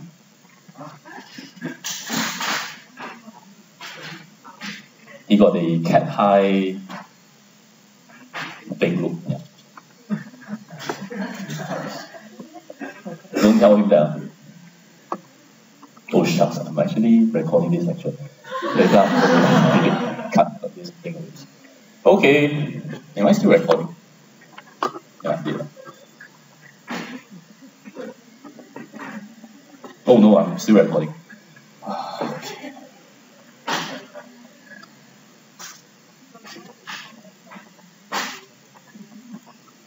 So your class actually quite a good mixture. Hi, Nanhua. Any other school? Any other school?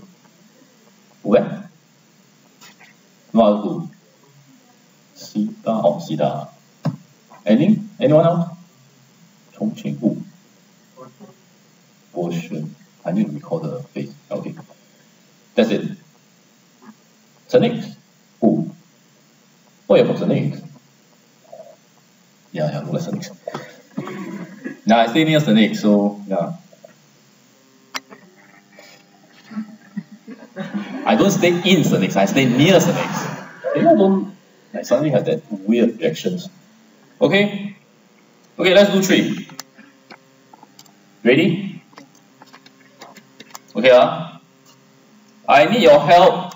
I want to see how well you actually can use your GC. Do you know how to calculate all these things very fast for question 3? Using your GC. Okay, I'll show you how I do it. I will go to the GC, I'll quit the mode. Quit. Do you know what I will use? Hey, you have to tell me that. Do you know where to find the sigma notation? Math, don't need lah. Alpha F2. Yeah, it's there already. Yeah, 2. Can?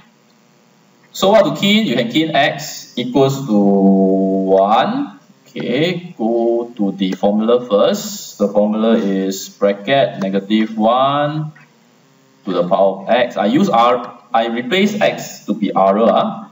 Bracket x squared. Can? Of course, the starting point here. Okay, how I'm going to do this is I want to find S2. Correct? I will put this number as 2, correct.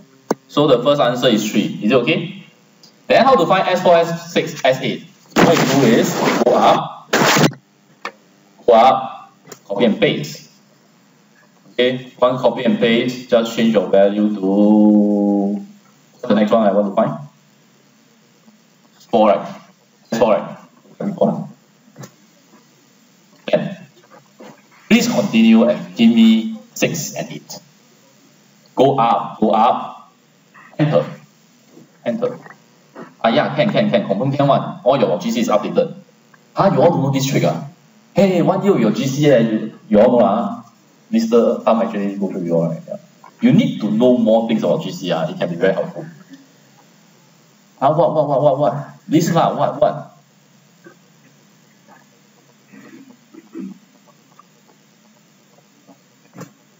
Okay.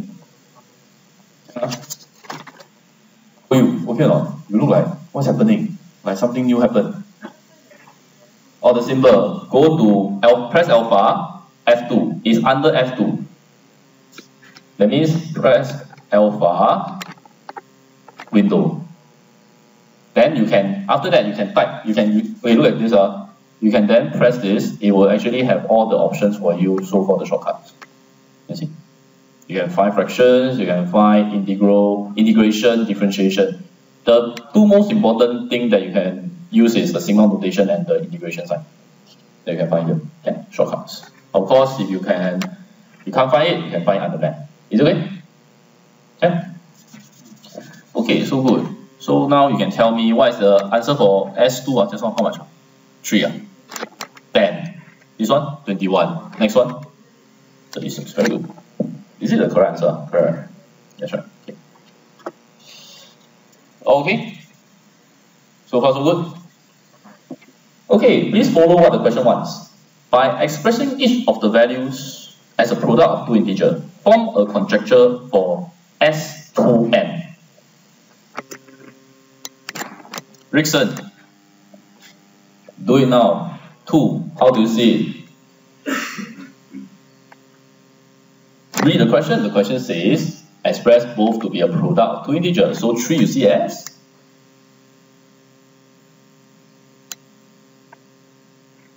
Yeah, this will happen in exam. Yeah, 3, how to see as a product of 2 integers? Actually, don't think so much. It's very simple. 1 times 3. Yeah. Rickson, next one. 10, you better tell me you know how to express in the product of 2 integers. Thank you. 21. Very good. 36. S2n, S2n, okay? You have to conjecture. Yes, very good.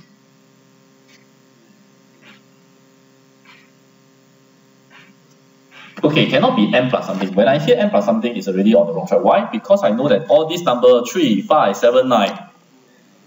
Very good. Yeah, conjecture. All agree that this is a conjecture? Okay, okay, yeah, okay, good. So this is the conjecture, is it good? Correct. Yeah. Okay, can continue? Can? Okay, go on. So this is the conjecture, and then I'm supposed to prove it by mathematical induction. Listen up. I'm going to write something in this color. This pink. All those things in pink, I must see it in every MI question you're doing. Statement writing. Okay? So let Pn be the proposition. You can write it as statement, it's fine, but usually I use proposition. That, okay, go back to black. The black color is the one that you want to prove. Is it okay? You want to prove Sn equals to m bracket 2n plus 1. Is it okay? Okay. Pink color again. For all n. Okay, this one usually is all positive integers. You still remember? But there are some questions that don't start with n equals to 1, right? Remember? Can be 0, can be 2. Adjust accordingly. Is it okay? Can? Okay, so what is the first step? I hope all this look familiar. Consider P1. Is it correct? Consider P1, correct? Okay, consider P1. Left hand side. I write something wrong, right? S2n, yeah. Must tell me lah, must be proactive. Okay. This one, left hand side, based on question already. So your left hand side is S what? P1, P1n is 1, so you are dealing with S2. Just now we calculate S2. S2 equals to? Equals to? 3. S2 equals to 3. Oh yeah. Then, right hand side. Okay, right hand side, take note. Because you are using this as a right hand side, correct? You have to write something like this. 1 bracket 2 bracket 1 bracket plus 1. Showing that you are applying the formula. Okay? MI, you must show you're working a bit clearer because a lot of the answers are there. Okay? So this is equals to 3. Therefore, left hand side equals to right hand side. Therefore, P1 is true. Should appear in every questions for your actually I should correct a bit. I should write this as black. 99% is P1. There are questions that is P0, P2, remember? Okay, so please adjust accordingly. Okay, assume Pk is true for some K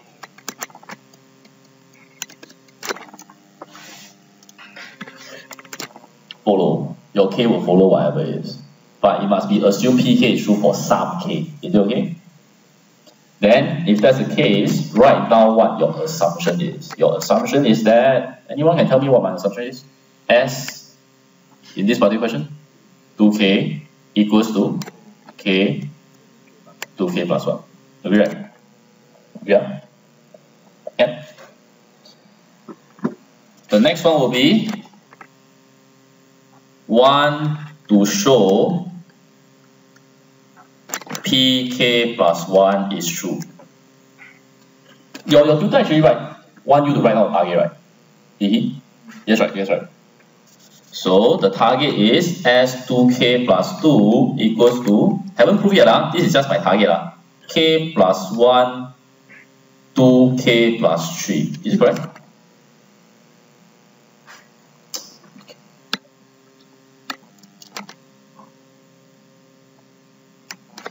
Is it correct? K plus 1, 2k plus 3, correct? Yeah. Is it okay? This is just one to show. So the next step is consider pk plus y. Okay. Now the way that I show it is, I will start from the left hand side, work out all the way to the right. Is it okay? So my left hand side is s2k plus 2. Is it okay? Yeah. Okay. Class, do I know s2k plus 2? It's simple. It is actually summation r equals to 1 on top is what? Correct. 2k plus 2 expression, I think a bit complicated. Minus 1 to the power r squared. Is it okay? Can I? I run away. It is your question. Agree or not? It is your question. Can I? Listen up. Here comes the part whereby you write down something in your notes or whatever. There are only two types of MI question. One is to prove the result for a sum. Another is to prove a result for a term. This question, do you agree that we are dealing with an MI that want to prove a result for sum? Sum. Those questions that you need to prove by a term, this is your tutorial. I actually searched out your last year tutorial. I hope you still have the tutorial, you haven't burned it. Question 4 is a question whereby you have to use MI to prove a result for a term. Can I? A term. Correct? Eh? You have to show that UN equals to 1 over n squared. You see? Only two types. Term, result, sum result. Okay? So for the sum result, what to do? Remember for MI, the idea is always that you have to somehow use this result. Use your assumption result in your proving. Understand this? So in this particular question, a bit tricky. Your sum is 2k plus 2. The assumption that you have is a sum to 2k. How to relate the two together? You remember the assumption is sum to 2k. Well, do you agree that yes, the relation is you sum to 2k, this sum to 2k, right? Well, what are the things missing?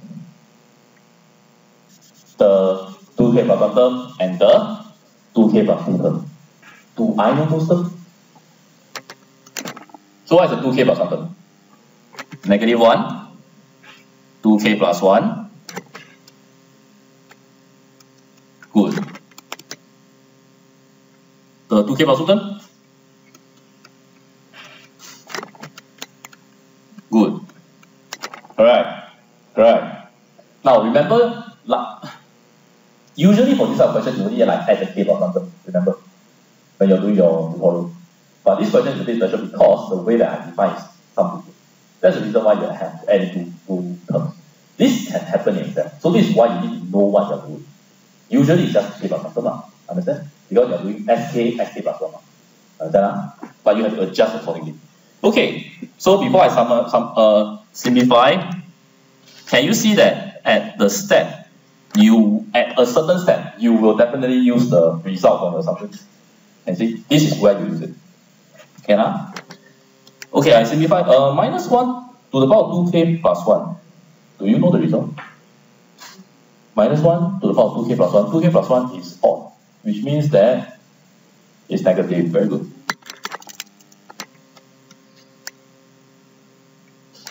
Then this one?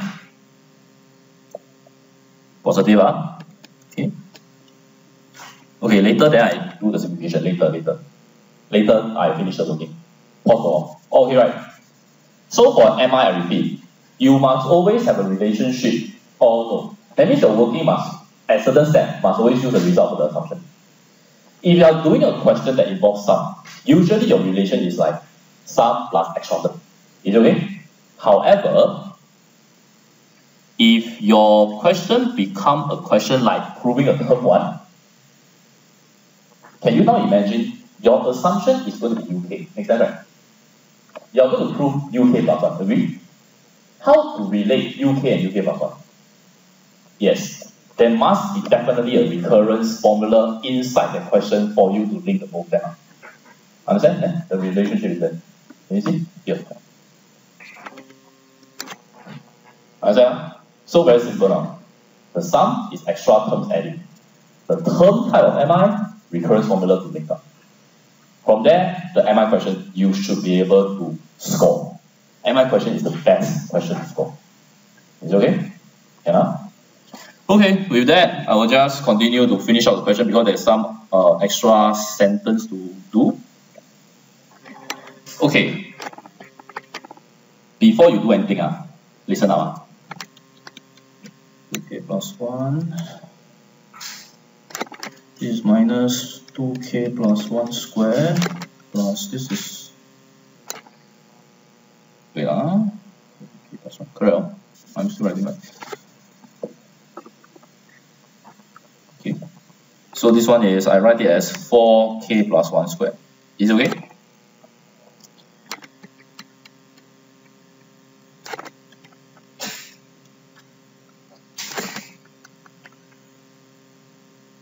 Is it okay? You know what I'm doing? I just factor out the 2k plus 1 because they're the same. This one is minus k minus 1. Is it correct?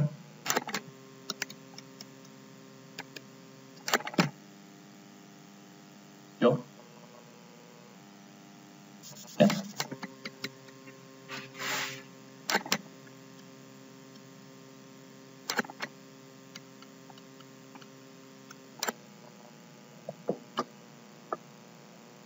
I factor out k plus 1. Can you see?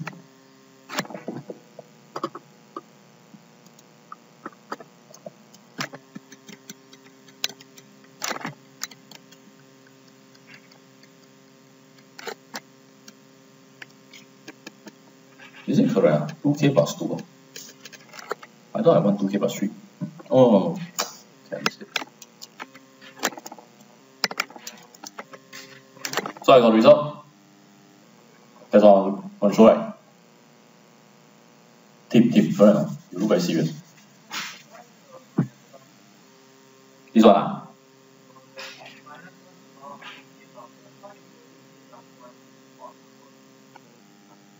How do I know 2k plus 1 is odd number? Because 2k is even at 1 odd.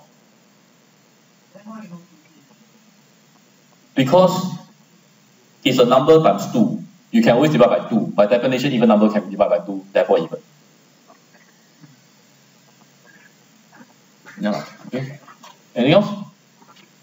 Correct, okay. So to finish off, statement.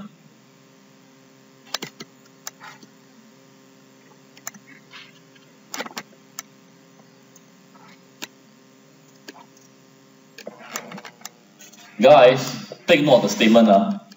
It must be PK is true implies PK plus 1 is true. It is not PK is true and PK plus 1 is true. They are different stuff. Do you know what the different thing is?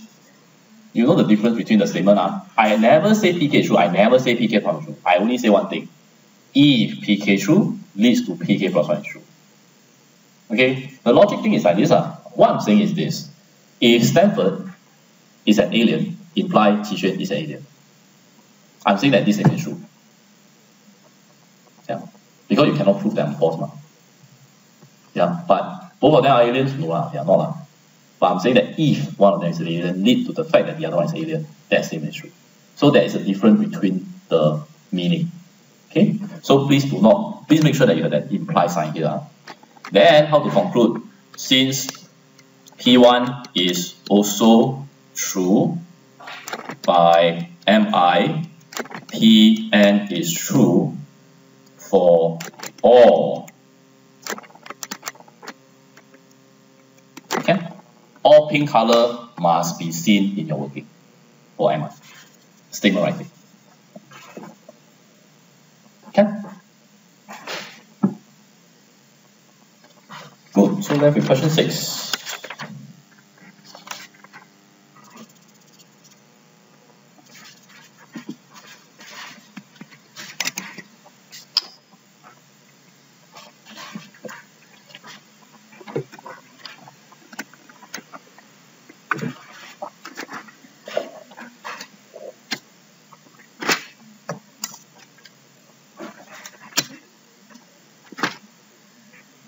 Okay, can I?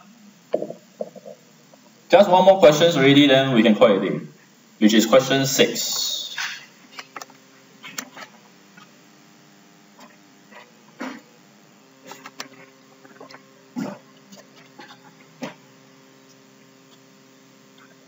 Okay, class, can you help me to formulate the equation for a power 1 so that I can start to solve these 2 marks? By the way, part A should be fine. It's part B that's the one going to be interesting. But let's do part A first. So, what is the equation that I should create to find the first term? You have to read on the Okay, form your equation first. Don't copy directly. Form your equation first, and then you see whether it's the same as mine. Can I?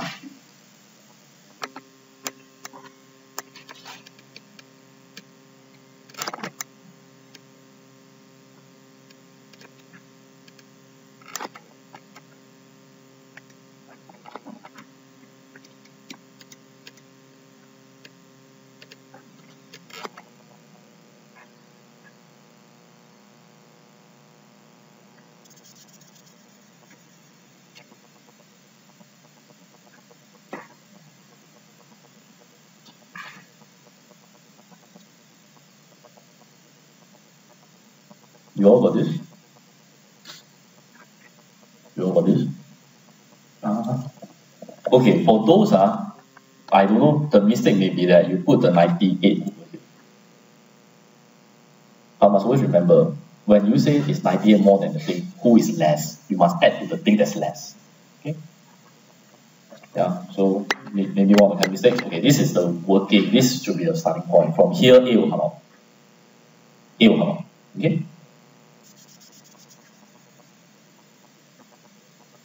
Yeah, so I don't need to show. A is what, by the way? Huh? A is what? Class. A is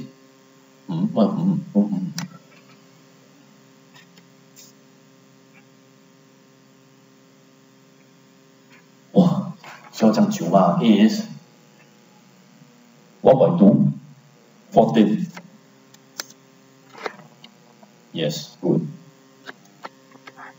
Okay, part 2. If U15 is the first term in the sequence greater than 196, show that 13D is Okay, U15 is greater than 196. Do you all got this? U15 is greater than 196. Basically, I'm just writing what the answer is. Writing lah, correct? This will imply, class, what's the thing that you write for yourself? 14, first term, plus n minus 1, 14, d, right? More than 196. Agree or not? I think when you solve this, I think you will get d to be more than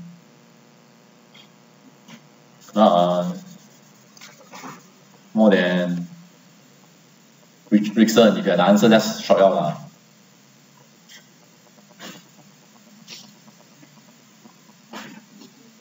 $13? You got 13, Crystal? Oh, good, 13. Yes, I saw the question, but when I read the questions, there, I have one thing missing.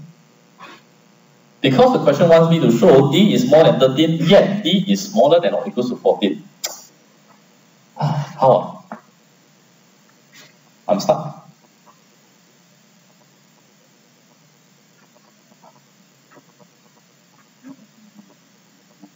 No, cannot assume, you have to show.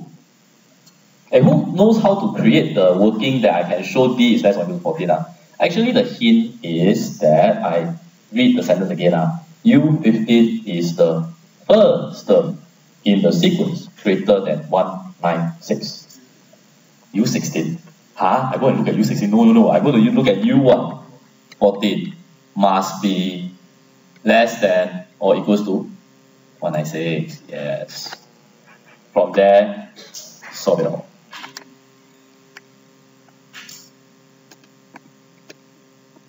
Okay. Then I think you will get your d to be less than or equals to 14. Is it fine? Yeah. Is it okay? The interesting one is actually part B.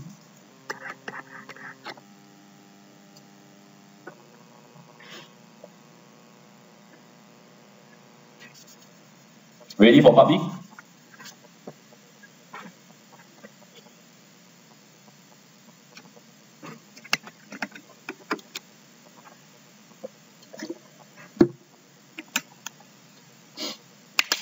Ready for part B? Ready? Okay. I go to the questions first to tell you what is the thing that you need to do so that you solve the question. You alright? B part 1? Is okay? Class, may I ask for your previous tutor, if you need to show something is a GP or the geometric sequence, what is the thing you're supposed to show? No, cannot use the sum, If you want to show something as GP or AP, is it the sum formula or term? Term.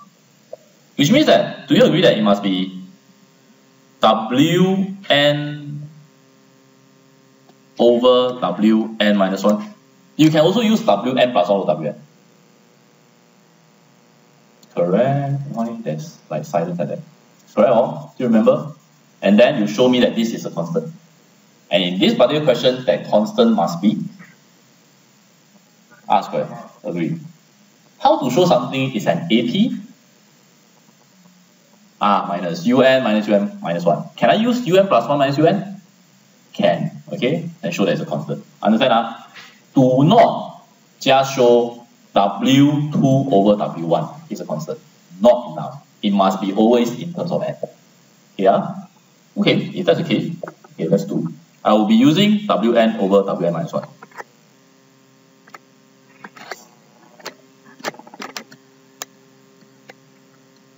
Okay, I will be using this up. Okay, class. How to start off? Do you agree I will write this? I just copy down the definition. If that's the case, Wan minus 1, how to write? Yeah, work out for me.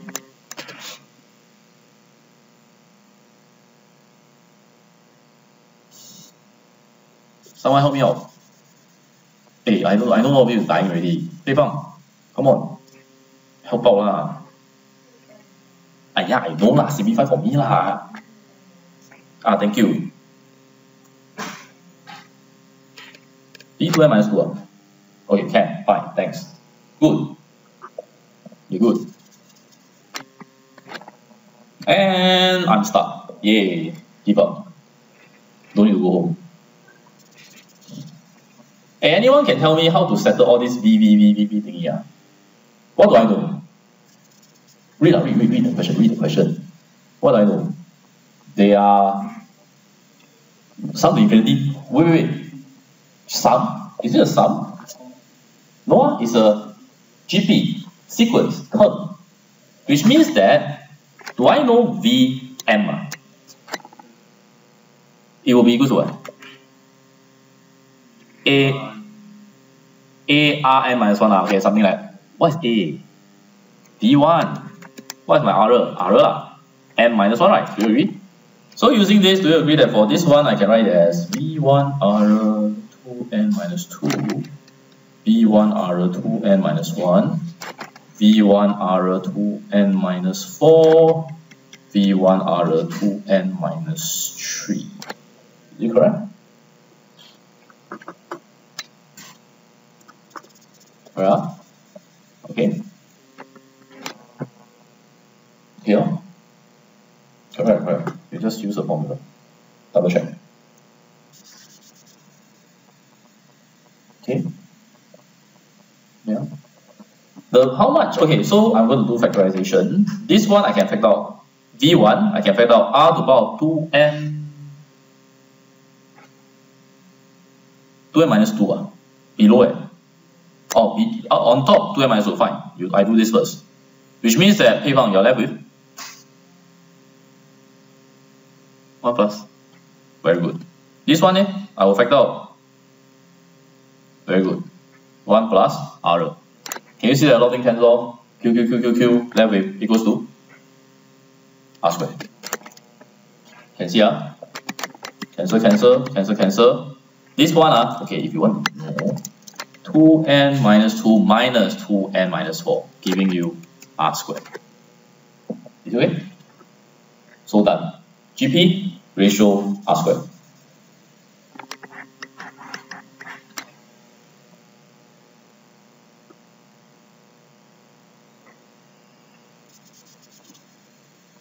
Is it okay? Okay so far? That row? Okay? Yeah, finishing soon. Very fast one.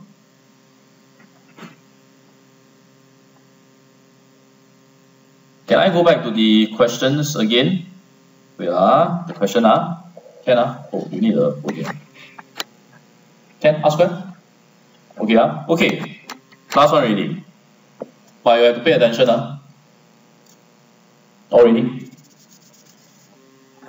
Can you all focus on this thing first? This thing first. Okay, this sentence first. Or you all read already? What is 32 over 15? Yeah, what is 32 over 15? No, the way that they say, the sum of all the odd number of terms, W1, W3, W5, blah, blah, blah, blah, blah, 32 over 15. What are they trying to say? To where? Because when you always tell me a sum, I must say to where now. Yeah, the way that they phrase. No. In the sequence, this one is just say it's a sequence. Dot. Yes, it's the sum to infinity for all these W1, W3, W5. And if it is the sum to infinity, what are you going to recall in your head? A over 1 minus R. What's A? W1, agree. W1, agree. Sum equals to 32 over 15, agree. 1 minus R, right? What is the common ratio for W1, W3, W5? Yes. Do you know why is it R to the power 4? Because W1, W2, W3 is R squared. But you skip. Do you agree you skip by R4? Agree or not? Yeah. So do you agree that this is my starting point of my working? Can I? Yeah? Okay. Okay, so this is the starting point of my working.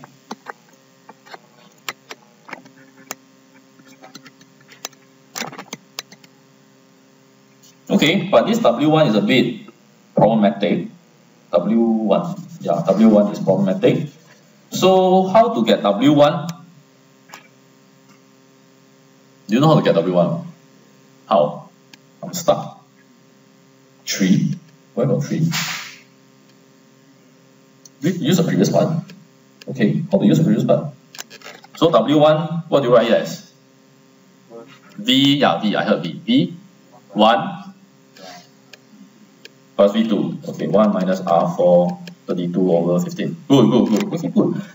But what is V1? 4. Okay, good. V2 start.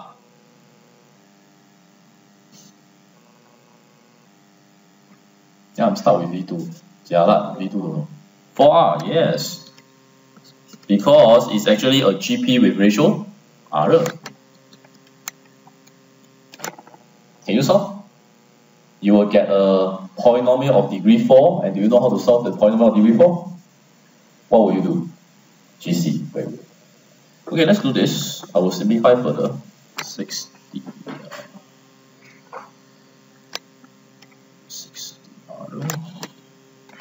32 minus 32R4. 32R4 plus 60R. Correct. The number here is how much? 28, is it? Is it correct? Okay, so you use your GC. Guide me along. Where do you go? App. Wow, my app is too much. It's bad now. Wait.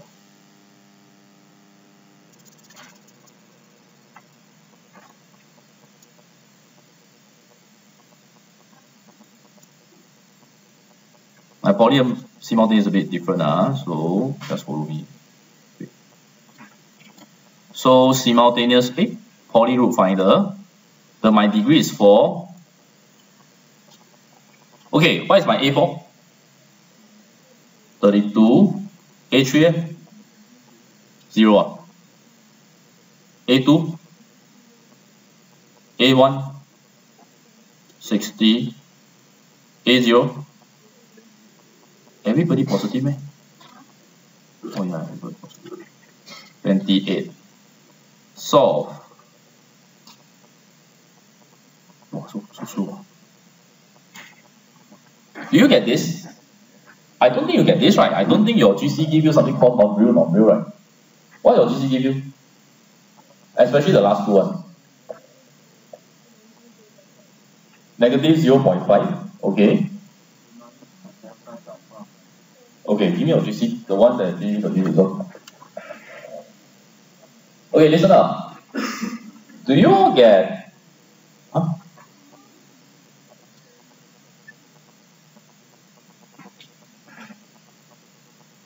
A0 is 28 lah, you're like very tired already, 28. Okay, do you get x3 to be negative 1, x4 to be negative 0.5, but your x1, x2 start off with a 0.75. Now, whenever you see an x1, x2 start off with a 0.75, and then at the back is a plus and the other one is a minus, right? Can you scroll that thing all the way to the end? You will see an I. It's complex sheets. You need to be very comfortable with this. Which means that these two complex roots I will not consider it. So the only two answers that I'm thinking of is minus 1 and minus half. How to reject minus 1? Minus 1 can be an answer, but if you look at my answer key, I only give you minus half. Why minus 1 cannot be an answer? Yeah, the mod R is not less than 1. Because in this particular question, we are considering sum to infinity. Hidden condition already, R must be less than 1. Mod R. Okay? Yeah. So, this one, if you are using Pauli simultaneous solver, you can just say from GC. Okay? R equals to negative half. R equals to negative 1. Not applicable since mod R should be less than 1. Okay? So with this done, my question now will be how to solve this thing here. What is this? Summation of R equals to 1 VR, infinity. What is this? Sum of infinity for who? V or VR. Which means that the formula you're going to use is again A over 1 minus R. What is A? 4. What is R? Yes. Answer? A over 3, right? Okay? So this is the idea. Okay? So next week, I will be at E401, okay, to give you some on the spot question. Already printed here already. There will be a total of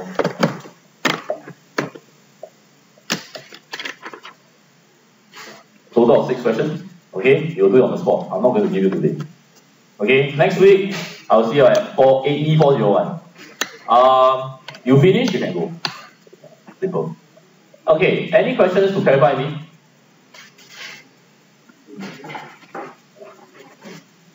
Okay. Hey, any feedback on this lecture? Hey, class, before you leave, okay, any feedback? Is it too boring, useful, not useful? If not useful, can cancel, I can do something else. Okay or not? But take out, you useful, your feedback. Okay. So okay, so next week is on the spot. Finish, you can go. Then the third week, I will do vectors with you. Vectors is going to take longer. Okay? Yeah? In the meantime, use all this summary, go back and read through your tutorial again. Hopefully, the question now makes more sense to you. Okay? Okay, thanks.